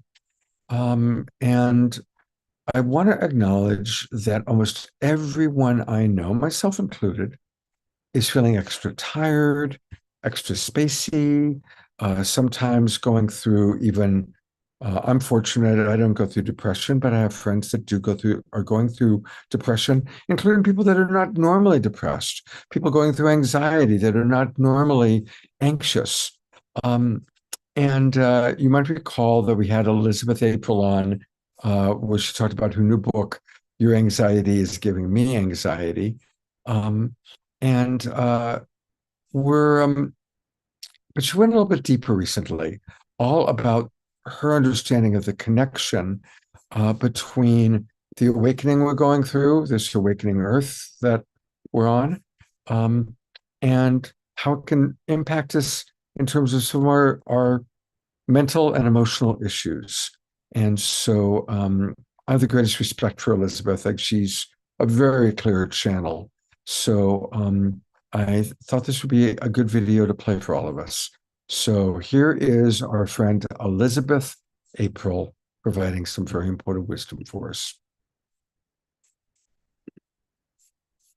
Restless and all of that. Okay, but I'm going to go to the beginning. Health. Hang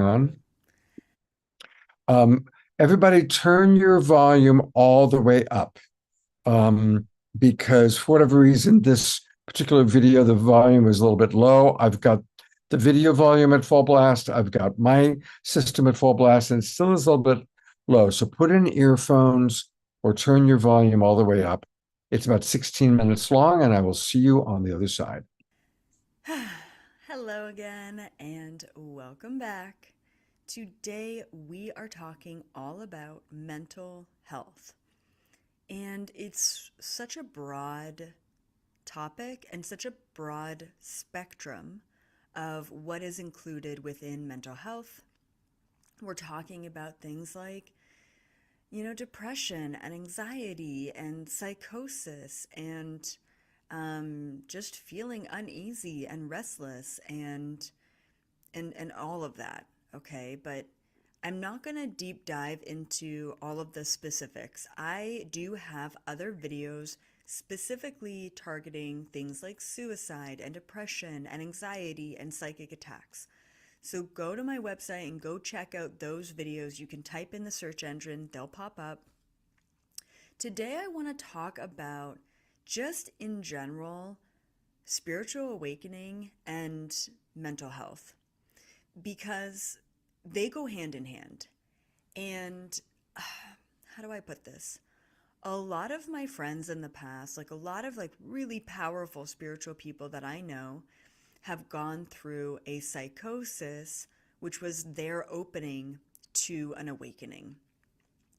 And for the 3 people who are close friends of mine who have gone through that, it's really traumatizing. They went to the hospital, they went to a psych ward, really against their will, during these moments of psychosis, and they remember what happened, at that time, talking to things or drawing pictures and just really sort of losing all of your grip on reality. And that's okay. That is absolutely okay, because there is a very, very fine line between tapping in to everything in the universe and being so ungrounded that we are not fully aware of what's happening here while we're tapping in. And for me, I have had moments in this lifetime of fears of, am I going to lose my mind? Am I going to fall into that bucket? Am I going to tip the scales a little bit too much? And any time I've gone through that, it's usually when I'm especially ungrounded. Maybe I've been fasting a lot, or maybe I've been, sometimes it's just doing a lot of energy work or just being out of body quite often. That can prompt a feeling of, whoa, I don't feel rooted. I don't feel grounded. So going through psychosis is totally fine and totally normal within sort of the phases of awakening. I find that it can be quite damaging, though, because there's always this question of, I don't want to push my gifts too far, because if I do, I might once again lose my grip on reality.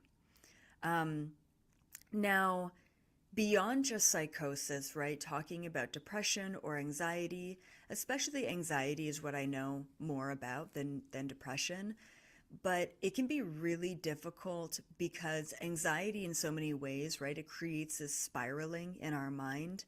And when we get into a place where we are connecting to energies, connecting to information, there is a lot of spiraling, there is a lot of content going on in our brains, and we don't have the capacity to anchor that into this reality and make it applicable. And I think that one of my gifts is translation. I think one of my gifts is being able to go into those realms, come back into this body, and maintain this ability to talk about aliens and carry on a conversation, a normal conversation. I've said this before in another video, or maybe a couple of videos, but there was this moment many years ago where I was Sorry, it's the morning. I was channeling all day, and like I probably had like 10, well, maybe more like 8 sessions that day. From sun up to sundown, I was in session, and some of them were past lives, and some of them were relationships, and some of them were financial stuff, and some of them were cosmic and mission based, and it was like all across the board, and it just gets wild. And then, my girlfriend, who's now my wife, and I go out to the movies. And I remember sitting at the back of this movie theater, eating my popcorn, watching the credits, thinking, wow, good for you. You have just explored the entire universe. You've gone to the 12th dimension and back. And now here you are, sitting in a box with a bunch of other humans, watching a screen, eating your popcorn. Like, it was just like this moment of like celebration that like, wow, holy fuck, like you can do it all, That being said, I have had moments where I am just so beyond human and everything suffered. Financially, I suffered. All my relationships suffered. My family relationships, my romantic relationships, my friendships suffered because I was way too ungrounded and way too in the information and way too like up in my head and not in my body. So what I want to talk about here and what I want to recommend is that if you don't feel rooted within your mental foundations, then you should not be trying to push yourself to gain access to insights, information, connections beyond this physical realm. And what I mean by if you don't feel solid, rooted, let's say even the word healthy, if you don't feel healthy within your own mental space, right? And I guess how I would define that is, how do I say this? Are you able to easily, okay, yeah. Are you able to easily switch perspectives, switch conversation? Think about for a moment, you're at a gym and you're in front of a weight rack, okay, just handheld weights. Are you able to pick up the 2-pound weight and then move over and pick up the 10-pound weight and move over and pick up maybe the 20-pound weight? That's pretty much as I can do as far as free weights are concerned. So it's kind of like mental gymnastics, but also mental elasticity or even neuroplasticity, right? And the fact that you're able to pick up different weights and do different movements is incredible. The fact that you're able to show up in an elevator and have a conversation about the weather, and then in the next moment show up and have a deep dive with your best friend, that's really important, okay? I've battled for a long time, and I still do, because I'm having a hard time really fitting into different pockets of society. But, for me, it's like, how can I be the best human I can be? And it's being able to play the game in a variety of different ways without losing yourself within the role. And when you can do that, you really truly master your mental space. You master mental health.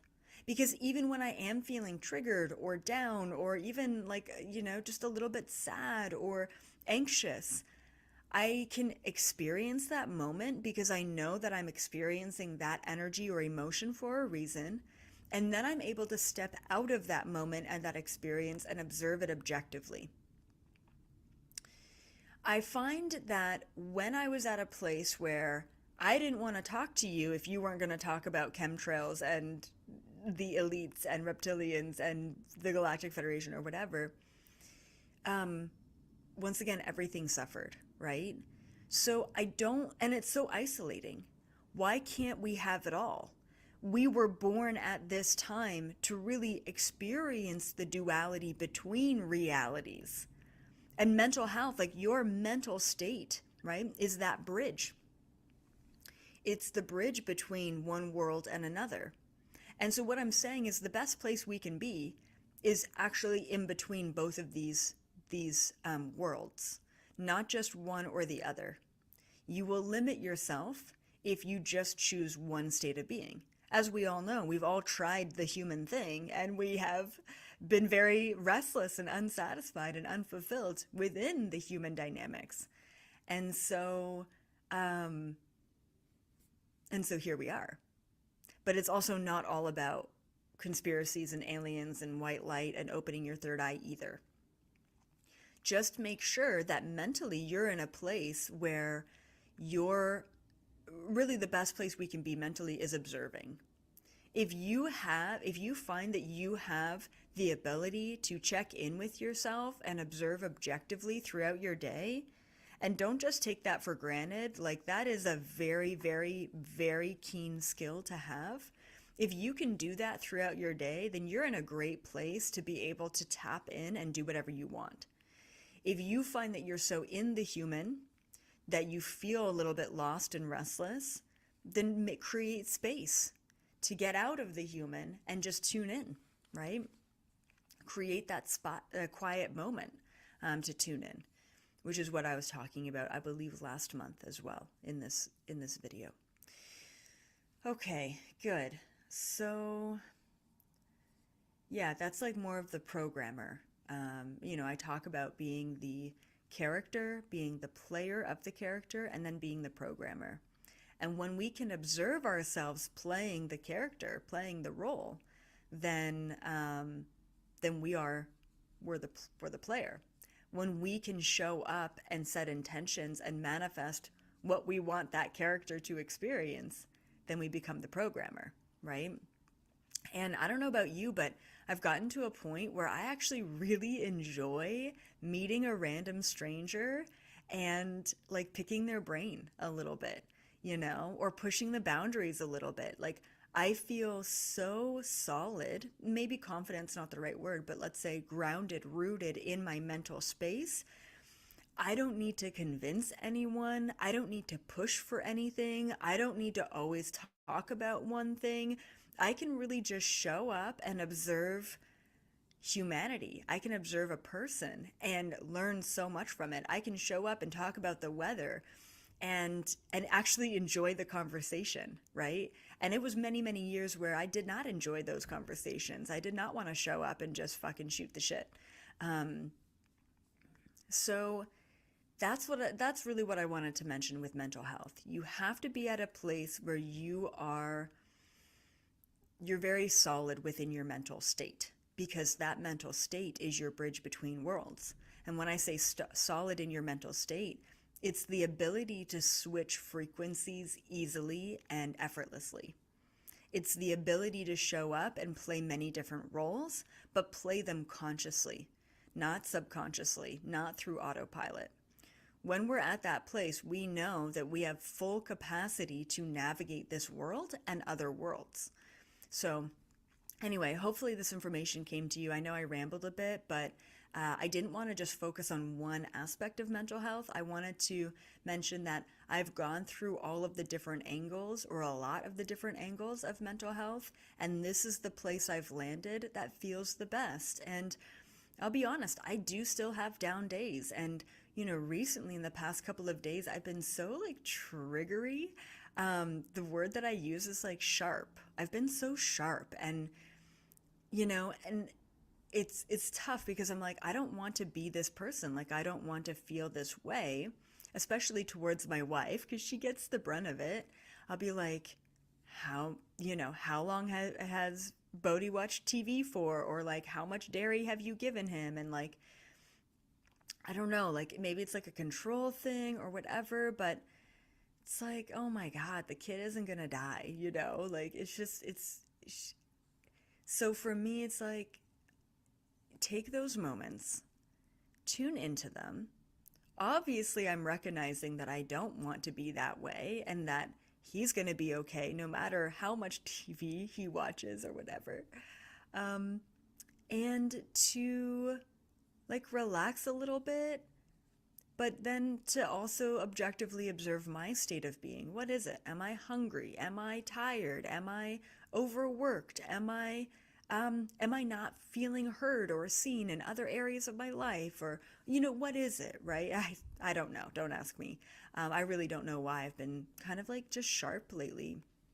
Is it hormones? I don't know.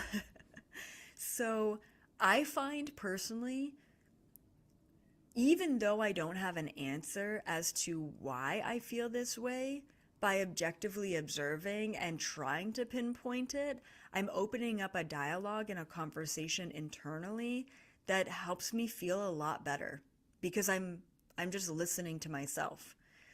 And even that is important, right? So tuning in with yourself and then being your own best support is also really key. So hopefully that little tidbit helps as well. And yeah, it kind of helps me, but it's also good to feel these things. Like life isn't meant to be roses and butterflies all day long. It would be boring. So learn from yourself, learn from others, objectively be aware, and try navigating things consciously and saying, okay, I can show up and play basic, I can order my pumpkin spice latte and enjoy it, right? Why not? That's what we're here to do. We're here to be human and not so human. All right, until next time, thank you guys. Love you so much. I'll see you in the highest possible timeline.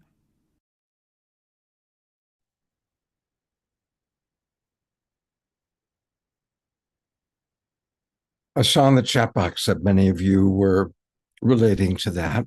So, I'm curious, if anybody wants to share a little bit more. And if anybody wants to actually share on camera, just raise your hand, do the computer raise like this, and that way you go right to the front and I can see you.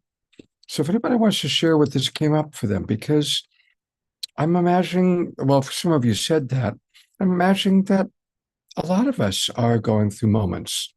So I'll also take a look and see if there's new in the chat box. There was Carol Craig, I'm in my psychosis right now, but I'm cool. Well, there you go. Let's be honest.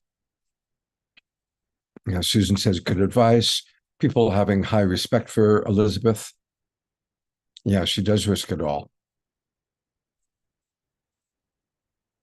TR points out this is similar to what Patrick said about being peaceful while cooking breakfast and how real she is. Carol says she's been sharp lately also. Val says, I love her, been watching her for years. Susan Woolridge just came in, said her grandson is here with her, so she's just popping in and out. GR, I just have a feeling that you might have something to say about this. Yes, I actually raised my hand and then put it down. Right. I thought so. Yeah. I've been maneuvering through this, and it's become more acute, more pronounced in the last few weeks and month. And literally what she said, like going to the post office and having a conversation about, oh, did you see the new stop sign on the corner? And then, coming into the awakening world and holding Patrick's internet stable and getting comments from others that they could feel the energy. So it's an example of the both and, how we are Hogwarts and Muggles. And I mean, I don't even like using those terms. To me, the way I just said that felt a little bit disrespectful. So I apologize for that. It's, a lot during prayer time, we talk about expanding our capacity to hold it all, to move through the magic. And Patrick's such a great example of that. He says he's ordinary, and I would say he's maybe an ordinary man doing extraordinary things. And it was comforting to hear Elizabeth talk about the cognitive dissonance, moving from one reality quite literally into another, maybe not even leaving the room. So I'm really grateful for the video, and yeah, thanks, Scott. All right, thank you. We are going to go to Omashar for his second of 3 songs tonight. Woo, look at that background. Holy Moses.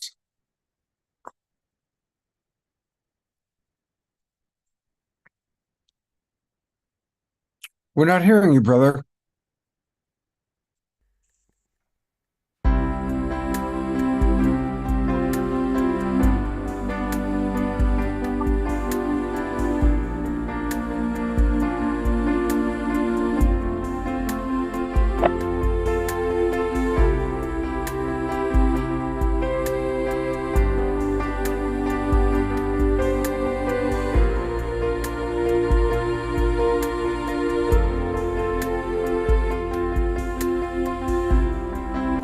when you feel like giving up, when you feel like letting go,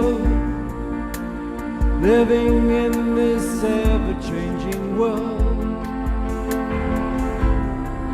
when it seems that all is lost and you don't know where to turn, the future seems so very far away. So just know there really is a plan. The sun will always shine, and with your hand in mine, all heaviness fades away. The love in our hearts will melt the darkest day. Ba-da-dum-bum-ba, da-da-dum-dum-da, ba-da-dum-bum-ba-da-dum-bum-ba. So when it seems that you're alone and the fears knock at your door, remember I am just a breath away. You are my brightest star. You've just forgotten who you are. Remember there is nothing in the way. And just know there really is a plan. The sun will always shine, and with your hand in mine, all heaviness fades away. The love in our hearts will melt the darkest day. Ba-da-dum-dum-dum, da-da-dum-dum-dum, ba-da-dum-bum-ba-dum-bum-bum-bum. So when you feel like giving up, and when you feel like letting go, remember I am just a breath away. And just know there really is a plan. The sun will always shine, and with your hand in mine, all heaviness fades away. The love in our hearts will melt the darkest day. The love in our hearts will melt the darkest day. Ba-da-dum-bum-bum, da-da-dum-dum-dum. The love in our hearts will melt the darkest day.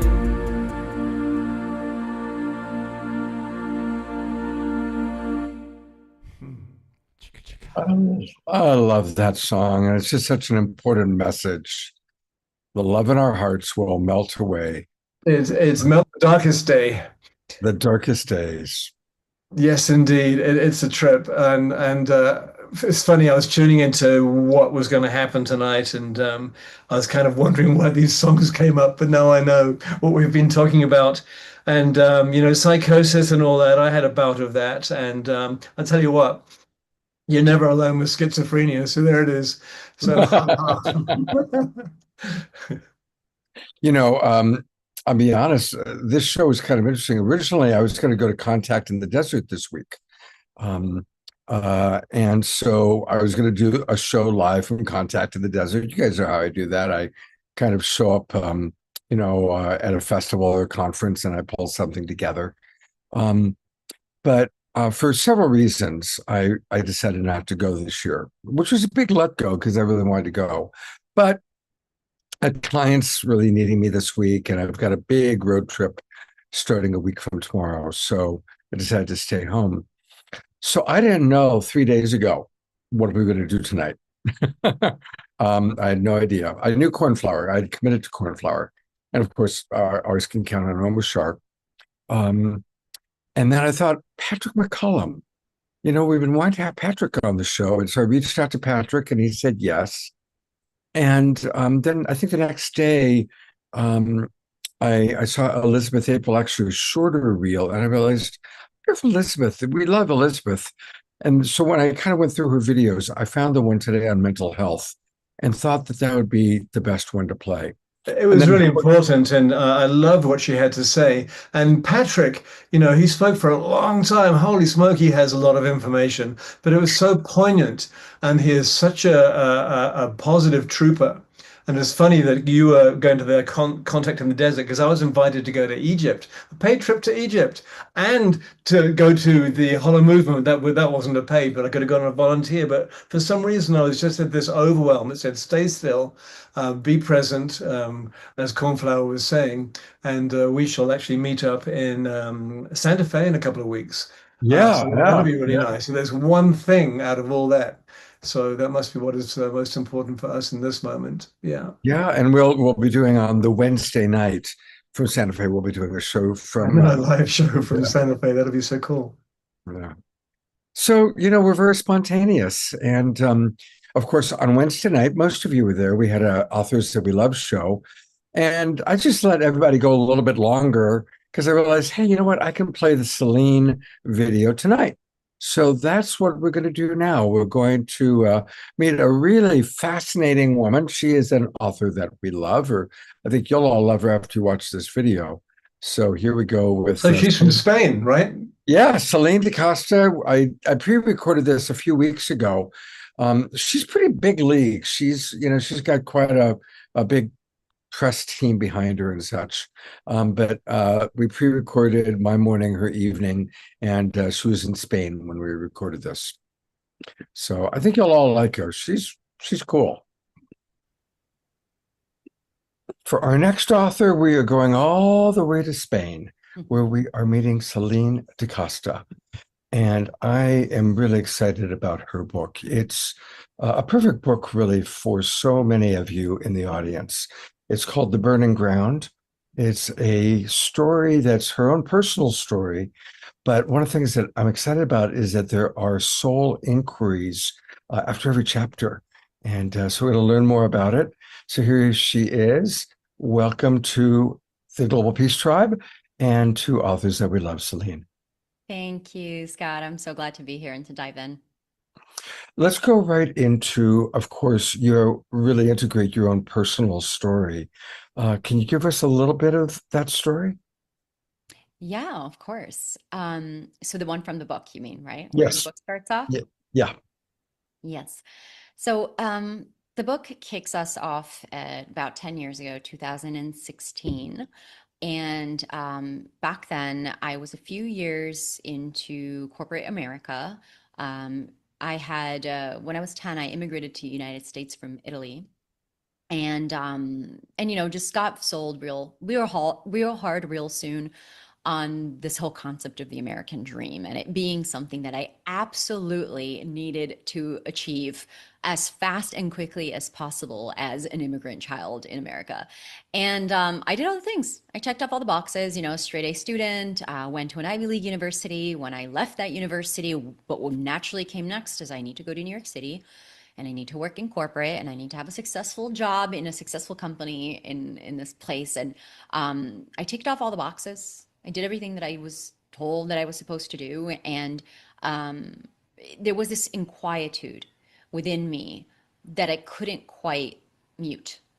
And it just kept getting louder and louder every year as I diligently followed instructions, woke up every morning at 6 a.m., went to the gym, worked 10 to 12 hours a day, went to go get drinks with friends or dates or whatever it is that was going on that night that was popular, went to bed at midnight if I was lucky, woke up, did it all again.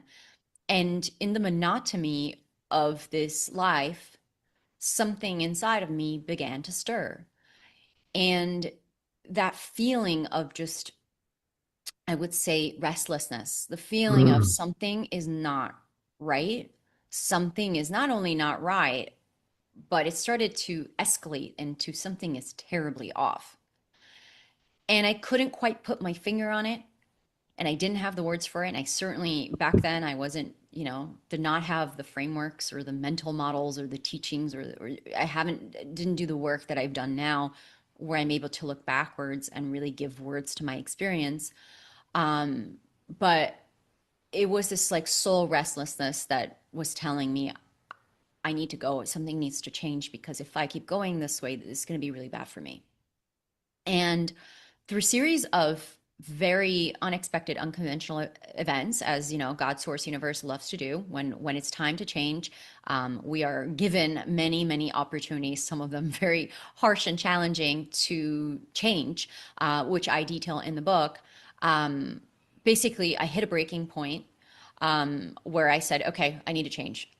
I'm done. Let's show me." But I didn't know how. I didn't know what. It wasn't like, "Okay, I'm gonna move to across the country," or like, "Okay, I'm gonna just change my job." I just knew like, no, my entire life needs to change.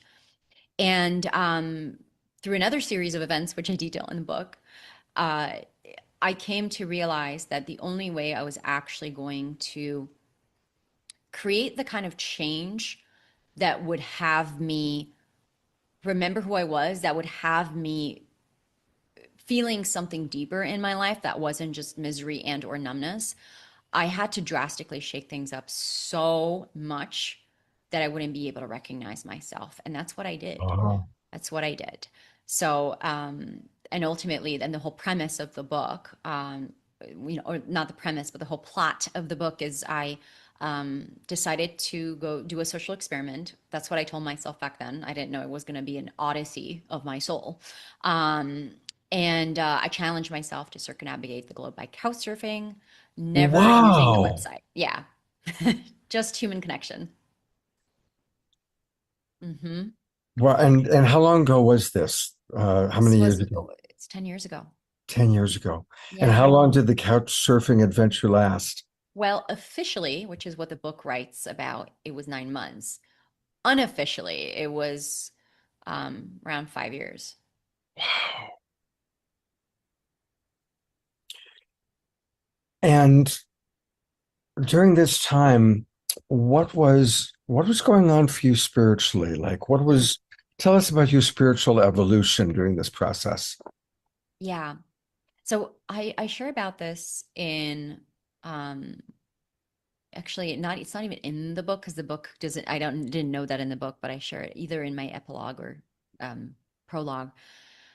I did not know back then that I was going through spiritual awakening, but that's what was happening. But I didn't know. Dark night of the soul meant nothing to me. Spiritual awakening meant nothing to me. Most of the spiritual jargon that floats around in New Age spiritual, like nothing. I didn't know what chakras were, did not know what breath work was, like didn't know any of it. Wow. And so you know, I was in this place of just, I don't know what's going on. And I'm sure we've all had them, you know, all of us out there who's walking a spiritual path, that there was a first time where you were walking it and nobody told you. I can, the best way I can compare it is the first time a girl gets her menstruation and nobody told her that she was going to bleed. Like, you're like, am I dying? Like, what's going on? You know, it's right. If nobody prepared you, it can be incredibly jarring. Oh, and of so course. spiritually back then, I had a gnosis, which was, I can tell you now that it was my intuition. I didn't know what intuition was back then. I had a gnosis, this deep voice inside of me that kept saying, do this, do that, do it like this, do it like that. And I thought I was going crazy because this voice was talking to me, but I'm like, am I possessed? Like, I'm not sure what's going on. But every time I listen to this voice, something incredibly magical happens. So it's a good voice for me to listen to, but like, what is this? And so I was spiritually hungry. I wanted it. And as you'll read in the book, that was mirrored back to me because life kept presenting me with these opportunities for me to understand what spirit even was and how to understand myself better on a spiritual level. But it literally knocked at it came to me. But I could say I was also a seeker. I just didn't know what I was seeking, but I knew it is what I wanted it. I wanted connection to God. I wanted to understand people better. I wanted to understand who I am on a soul level. I wanted all of it. I just didn't have any of the language. And so it found me. That's beautiful. That's really beautiful. Growing up in Italy, I assume you were raised Catholic? Yeah. Roman Catholic. And was your family strong Catholics or kind of moderate, or it wasn't that? I would say, well, compared to friends who I would say, whoa, that's strong, I would then say it's moderate. Right. So I asked that because, of course, many of our audience members are what we call recovering Catholics. As you were going through this, did you have to go through any kind of shame from your family, or even, Catholicism can leave a big guilt about anything that, so is there any concern that about demons being possessed? Did you have to struggle with any of that?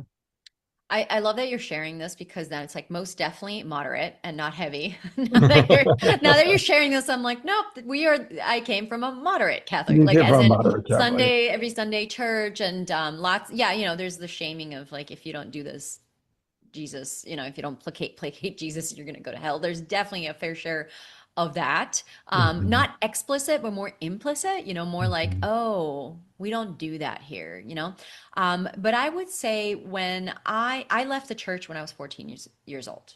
Like I said, Mom, I'm not doing this when I was 14. And so let's say we had about a 10-year buffer of my family accepting that was not the belief system that I was subscribed to when it came to my faith was not that. So it was less about, you can't do that because, you're going to go to hell, or whatever variation of that is. And it was more about, I'm incredibly concerned about you. Yeah. Natural, healthy, right? Like for parents, and both of my parents had very different reactions. My father has been traveling the world since he was 25, like, backpacking through India style. So he was like, oh God, here we go. I've created another one. And my mom, she was very concerned, as a mother would be, that I'm gonna couch surf around the world, sleeping in the homes of complete fucking strangers as like a young, healthy, beautiful woman. Like, what are you thinking? That is incredibly dangerous. And so there was I would say that fear, whatever thing that was related to religion was completely overshadowed by the absolute terror that some of my family members were in the risk they thought I was taking with my life in this project. Yeah, that makes sense. Absolutely. So I was really intrigued by that. After every chapter, you have like a soul lesson. A soul inquiry is what you call it. Would you be willing to give us an example of one of the soul inquiries that we would find in the book and how it relates to that particular chapter?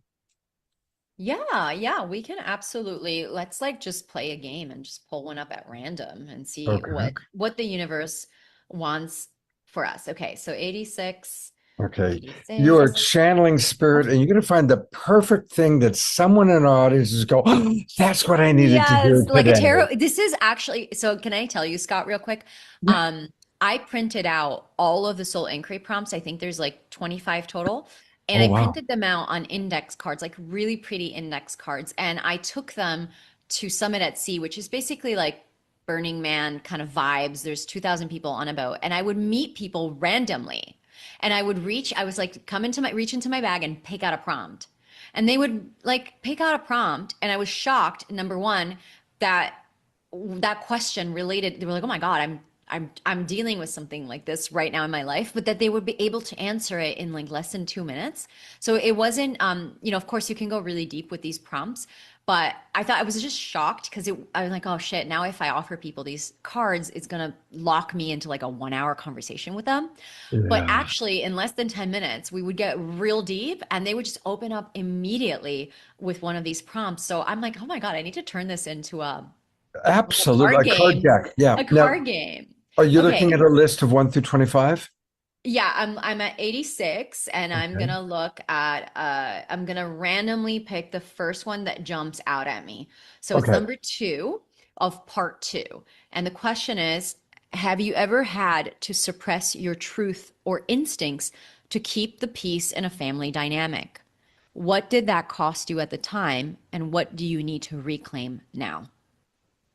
So I'm going to actually pause this for a moment and allow our audience to answer that question. So could you read it one more time slowly?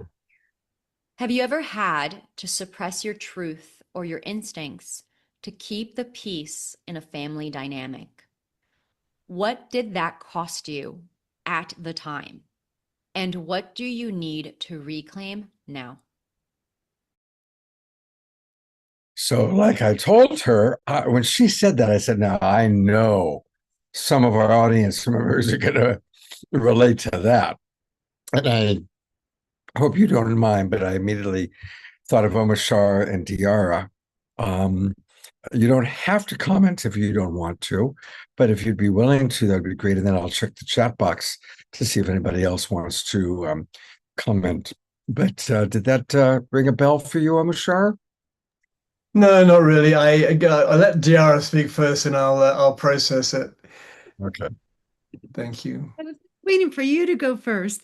Okay, so again, it was, could you repeat the question, please? Have you ever stuffed yourself? This is not her exact words, but stuffed your truth, not being in your own integrity in order to keep the peace in your family? And if so, what was the price that you paid for that? Yeah, I think the biggest thing is when I didn't speak my truth, if I was getting a message or had an insight, if something regarding my intuition would come and I would squash that, not only did it, dim my light and hurt my soul, but sometimes I found that if I had said something, it could have changed the course of events or the outcome.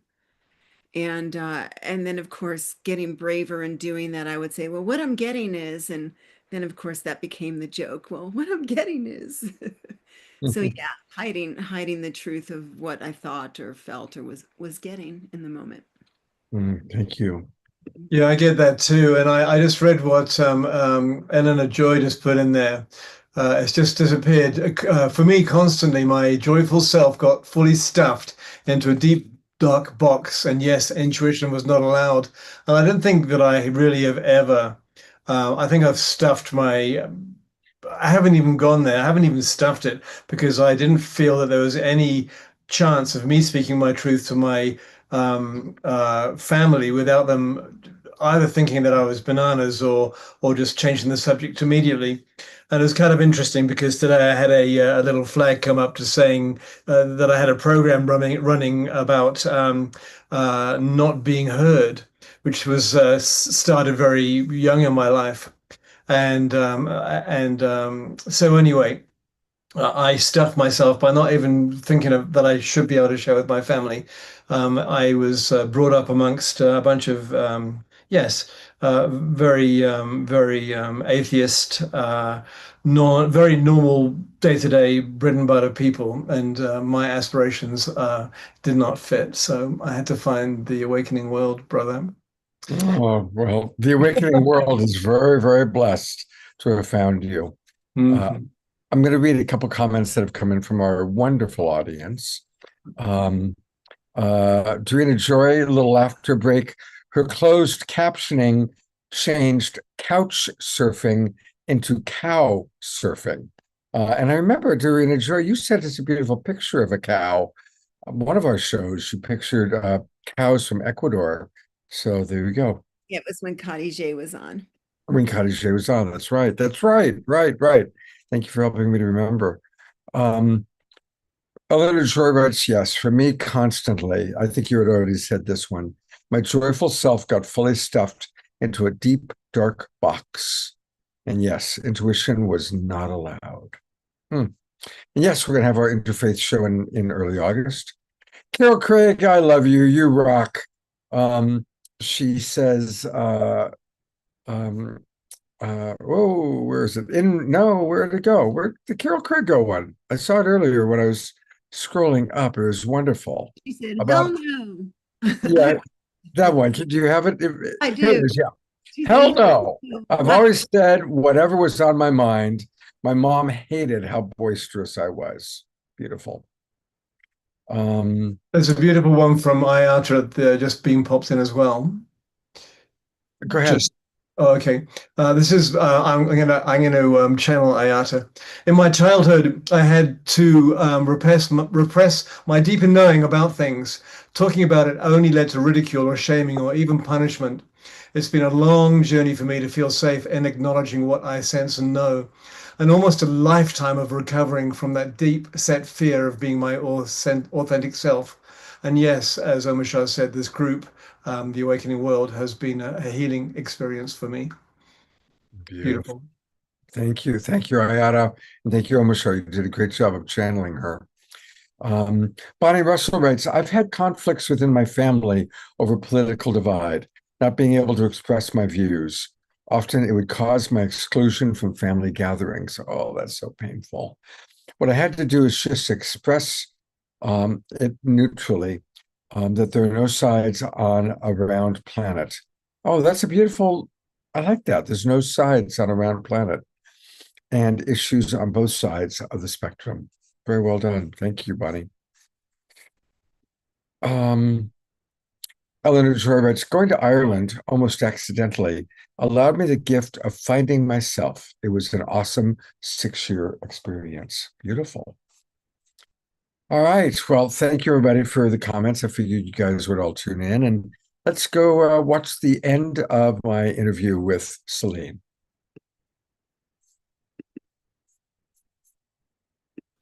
And everybody, DR is going to put into the chat box that question, and we're going to pause the recording and give you 2 minutes to answer it. So I've read some of the chats and what came up. That was great. And now, of course, we're going to continue on with Celine in Spain. So tell us a little bit about who you think this book is ideally targeted for. What would you say is your demographic audience? Let's see. I have thought about this so many times, so many moments where I was writing this book and asking myself who is on the other side reading these pages, especially in the moments when I thought I should just quit and give it up. And I would say, although my audience is going to be both men and women, since you're asking, my specific ideal audience is the woman who has spent up to this point her entire life doing what she thought she needed to do, checking off all of the boxes, working really hard to make the mission come true, you know, the high achiever, in many ways, a younger version of me, as well as the people that are in alignment with my ideal clients, which is the working hard, the over efforting, the overdoing, and finding this place where, you know, this woman, even though I wrote the book from the point of view of not knowing what a spiritually awakening was, this book is for the woman who knows. She knows she's doing it again. She knows she's at that crossroad where she's in a big life transition, whether that looks like a big change in the relationship that she's in the work that she's doing, and the offering that she has for the world, in her health. It's a big crossroads where she knows that she can no longer do things the way that she used to do them, but she has to make a change.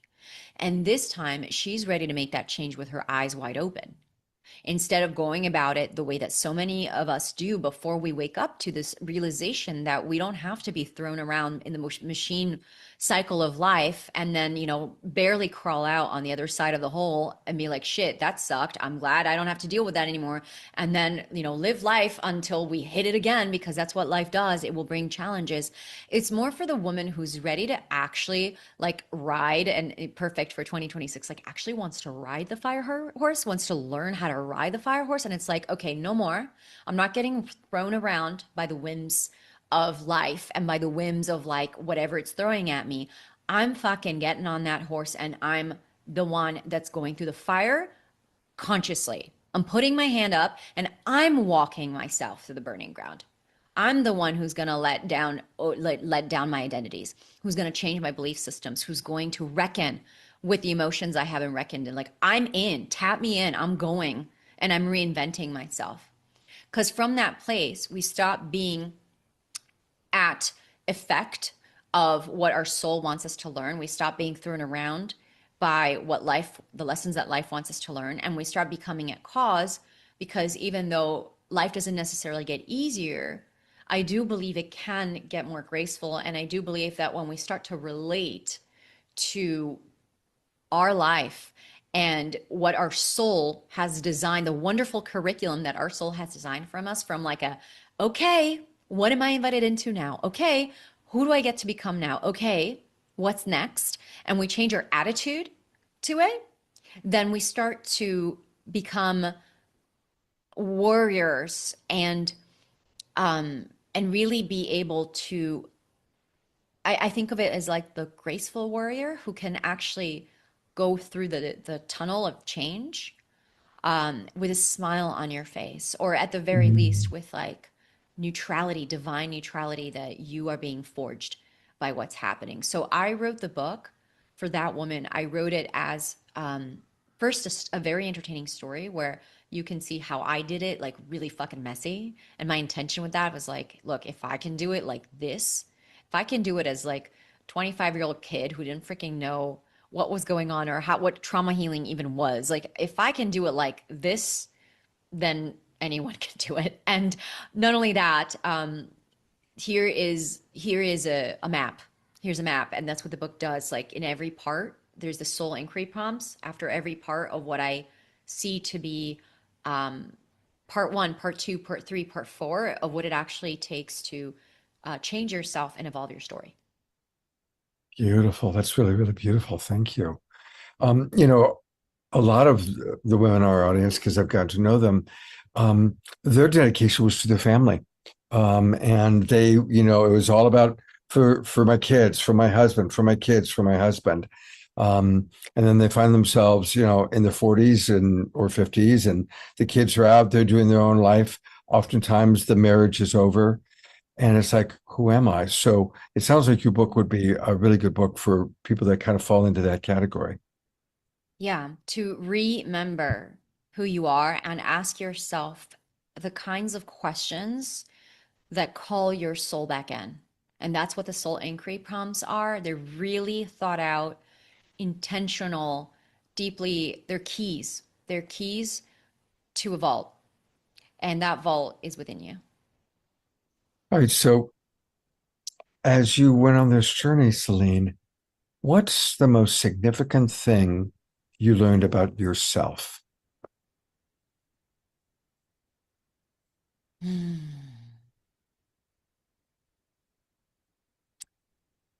That I'm the author. It's my story.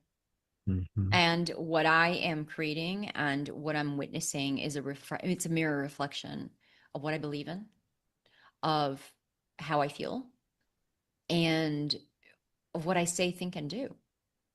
And so I started to see that none of it was happening to me, that it was all happening for me. And if I am the creator of my reality, if I am indeed the one who authors what I have, then it's less about looking at my life and scoffing at all the things that I don't have. And it's more about understanding why I've unconsciously created that for myself, because in that is my work and it's my lessons and it's my curriculum. Right. And so if I can look at every single thing that is unpleasant, that is a challenge, that is, you know, difficult, as my invitation for me to evolve and grow, then who can't I be? Mm-hmm. Like I can do anything. And to take responsibility for that, it's a very uncomfortable but massive shortcut for me to achieve what I want to create, you know, whatever it is I want to create to my life. We waste a lot of time blaming other people, other things, other situations, other circumstances, and being mad about that. It's very energetically draining to live like that, as opposed to just being like, whoops, that doesn't look like what I want to be consciously creating in my life. Where's the mismatch? Let's go into the underworld and figure this shit out, because I'm not available for this. So consciously. So I will also make myself not available for it unconsciously. And that's where the deep inner work begins. Last question for you. Interesting that it's called The Burning Ground, and you just talked about deep into the underground, into the underworld. Is there a correlation there between your experience or perception of the underworld and the title of your book? Yes. So zooming out, my book is part of a larger ecosystem, which is, the framework that I have created called the Story Atlas, where I guide leaders through, let's just say, a map of consciousness of what it actually, when we want to change, not just change ourselves, but actually change the story that we're leading from. There's a very predictable framework that we walk through, which the Burning Ground models, which is the short version is phase 1 is we need to become aware of the story that we're telling ourselves and choose to let it go. Phase 2 is we need to actually reckon with our unresolved emotions, the old identity patterns, behavioral patterns, the belief systems that we were endorsing before we decided that we were no longer available for that because it's not in alignment with where we're going in our future. So that reckoning is what I would call like the burning ground, and it's a trespassing into the underworld to let everything burn away. Actually, I didn't even put 2 and 2 together, but your Christian friends would love this. It's kind of like hell, but I don't like to call it that because I don't think yes, you are facing your demons, but why are you're going to come out, you're going to pop out on the other side, which is phase 3, which is what I call, it's the void. It's that fertile ground. It's the womb of the mother, like that fertile ground where everything is still and everything is quiet and you can actually listen to your voice again. And that in phase 3 is where people can hear and remember what their gifts are, what it is that they're here to create in the world. This is where, for example, when I'm working with clients, we're working on their book message, we're working on creating a brand, we're working on what it is that they want to offer in this next level of their leadership, which then brings us to phase 4, which is where you contribute and you give the bounty to the village. Like you actually create something, like this book I've created where you can actually like give it, put it in the hands of people and they can benefit from your gifts and your lived experience. And then you get to the point where you're growing and you're giving and you're like, okay, I'm complete with that. And then you start all over again because now your identity is too tight.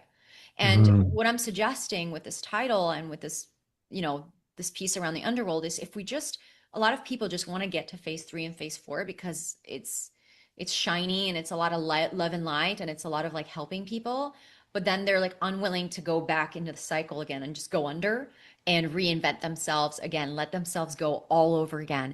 And what I'm suggesting is if you become an expert at transpressing the burning ground, then your evolution is not only inevitable, but it's like, bring it on. Here's my next evolution. Here's my next evolution. You're not creating drag and resistance to bringing in new reinventions of yourself, which is why we're here. I think we're here to live many, many lives. And the more we open ourselves to soul and allow actually surrender to soul, I think we're going to be brought into an existence that is far beyond what the mind can even reach in this lifetime. We can have many lifetimes in one. So why not?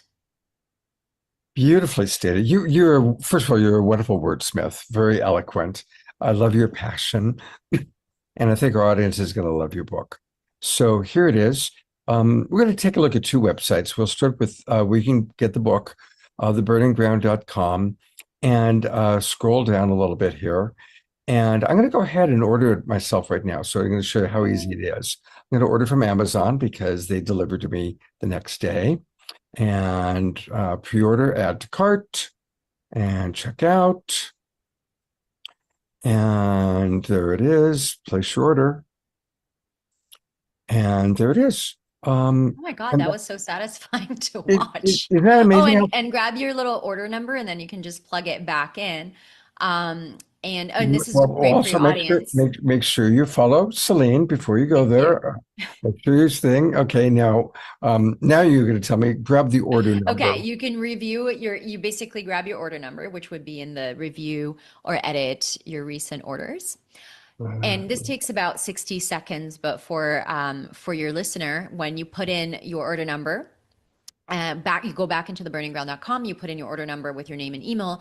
I also send you $200 of bonuses free right into your inbox, which includes a guided meditation that I take my executive leaders through to support you with building up the neural pathways to actually remember the voice of soul again. Because a lot of people say, but Celine, how do I hear that voice? And it's like, let me show you how. It's in my meditation. And then there's also a reader's companion guide and an ebook of quotes from the book. So you get a lot of bonuses in addition to purchasing the book, which is really fun. I wanted to make it a 10x return for anyone who made that decision to support me.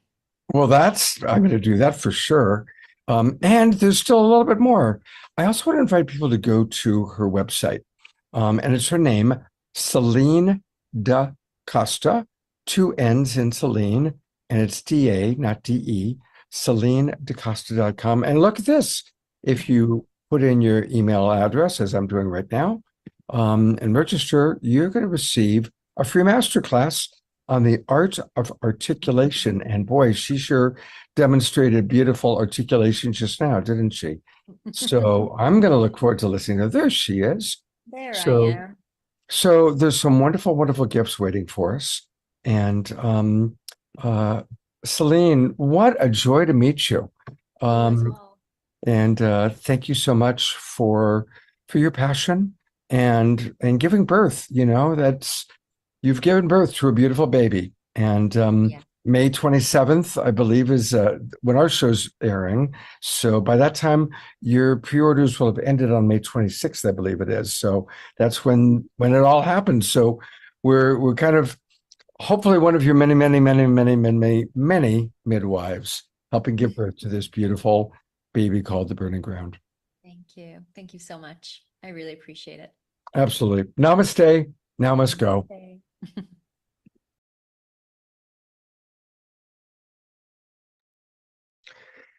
Isn't she a delight? And I think it's a book that many of you will really appreciate. So I hope that some of you will choose to purchase it. And it's true, I did receive all these wonderful emails.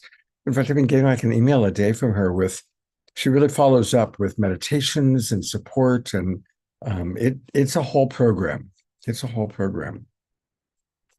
If I take a look at what's happening in the chat box, I wasn't able to look during the program because of my weird computer. Celine DR says loves her maturity and old soul. Absolutely. Thank you, Dorina Joy, for putting into the chat box where we can get her on Amazon. Carol Craig writes, I love Celine's style, great delivery. Absolutely. Eleanor Joy's younger sister, similar to Celine. That's very cool.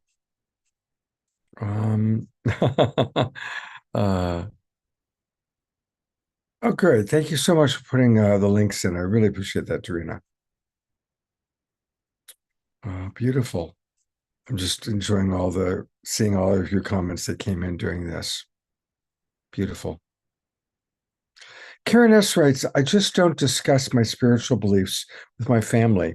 Although I found out in the early 90s that one of my uncles attended a Unity church. That really shocked me. But I came to realize in recent years that my mother probably knew about Unity as well, but never said anything about that to me. I really wish she had. Yeah. I'm glad you found it on your own. Yeah, Unity churches are great. Beautiful. Yeah, he didn't die for our sins, Carol. He was a way shower. Absolutely. I have given many sermons at Unity churches and CSL, Center for Spiritual Living churches, which DR just wrote about. Yeah. Oh, beautiful. You guys got into a whole conversation about Unity churches and unities. That's beautiful. Awesome.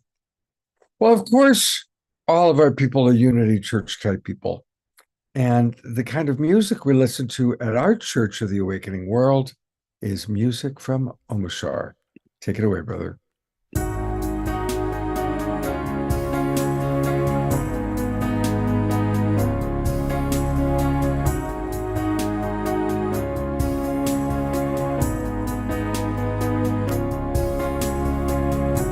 The one I am has always been here,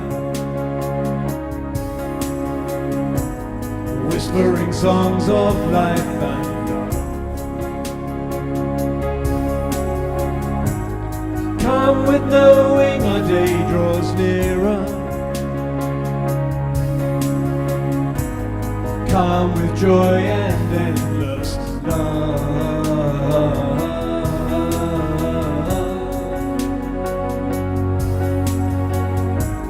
Sacred dancing breathes our heart song, silent yearning keeps alive. A union blessed before beginning, and preordained beyond all time.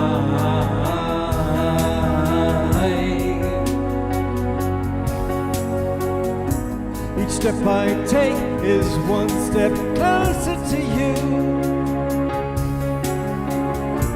a joyous stride into the new. Each breath I breathe takes me inside your heart. Now I remember how to feel, and I remember how to fly.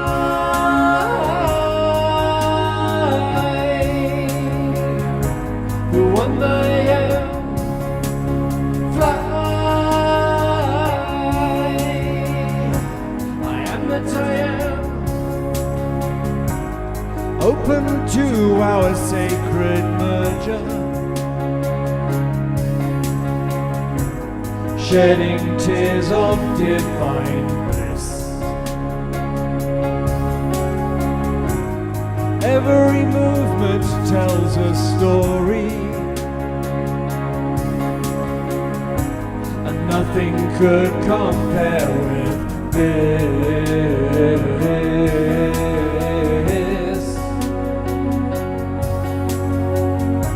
So here in fullest understanding,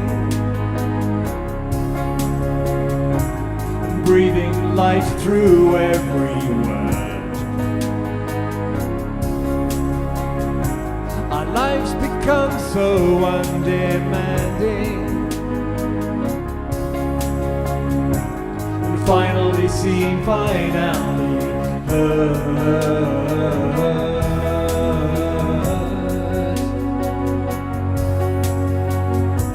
Each step I take is one step closer to you, a joyous stride into the new. Each breath I breathe takes me inside your heart. Now I remember how to feel, and I remember how to fly.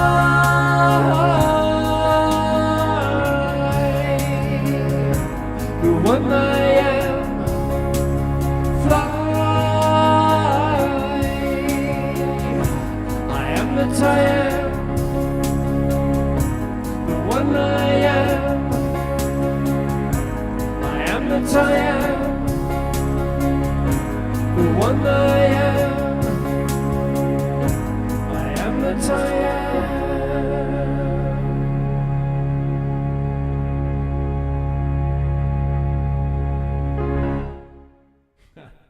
Oh, beautiful.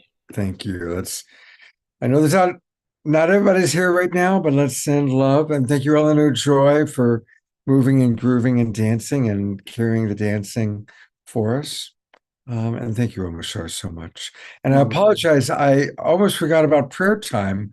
That's what happens. I've been up since 5:30 this morning without a nap. So that's well, we actually psychically meant it to be that we ended with a nice prayer time with Diara. Absolutely. That's a perfect way to end it. So here she is. Yes, and first on our list is you, Scott.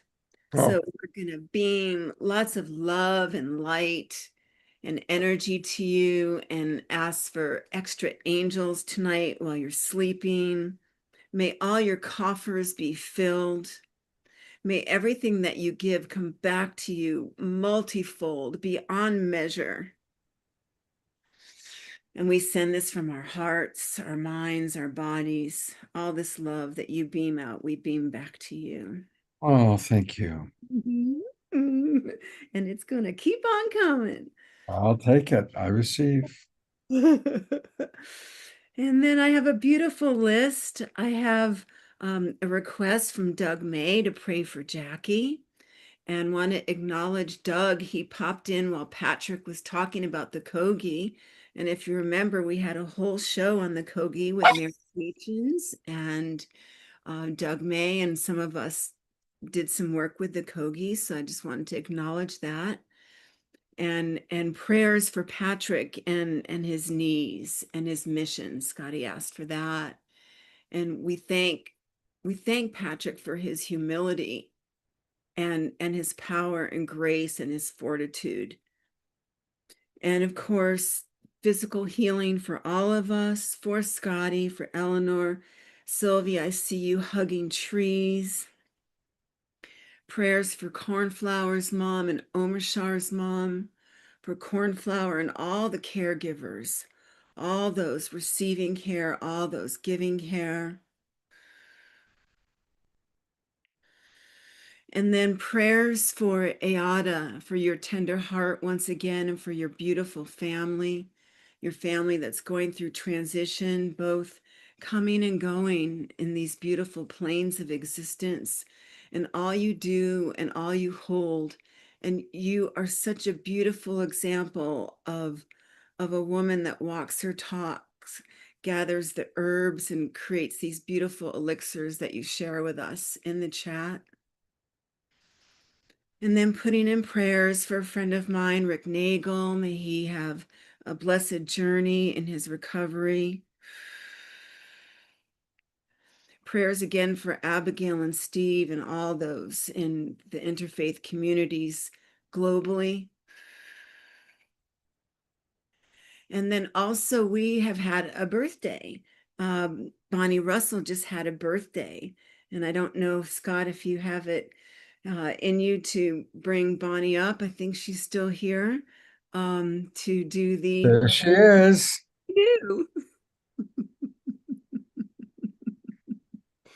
Oh, Bonnie, well, you know, on the Awakening Wheel, I always want to hear, what's your vision for this new year? Ready to cry less and laugh more. I'm ready to move forward with my life, whatever it takes. So that's my goal, is just let go of a lot of grief and explore what life has to offer going forward. We hold that vision for you, Bonnie. And we know that Roger, the spirit of Roger, is always with us, probably right now, and he lives forever in our hearts. Absolutely. Thank you. Happy birthday, dear friend. Happy birthday, Bonnie. We love you. I love you all. And then finally, Dorena Joy puts in, let's extend our prayers to all those innocent souls and sentient beings in the war zones too. And let's just spread that out everywhere, because everyone is touched in some way by all this change that's occurring. It's a maximum grace for us all. Thank you, Tiara, for keeping track of all those people and all those beings. And thank you for, I know she keeps a little notepad with all the things to do. So thank you for that. On Wednesday night, we're going to have Antoinette back with us, and she's going to be telling us all about the Mother Spirit Project. So that's going to be on Wednesday night.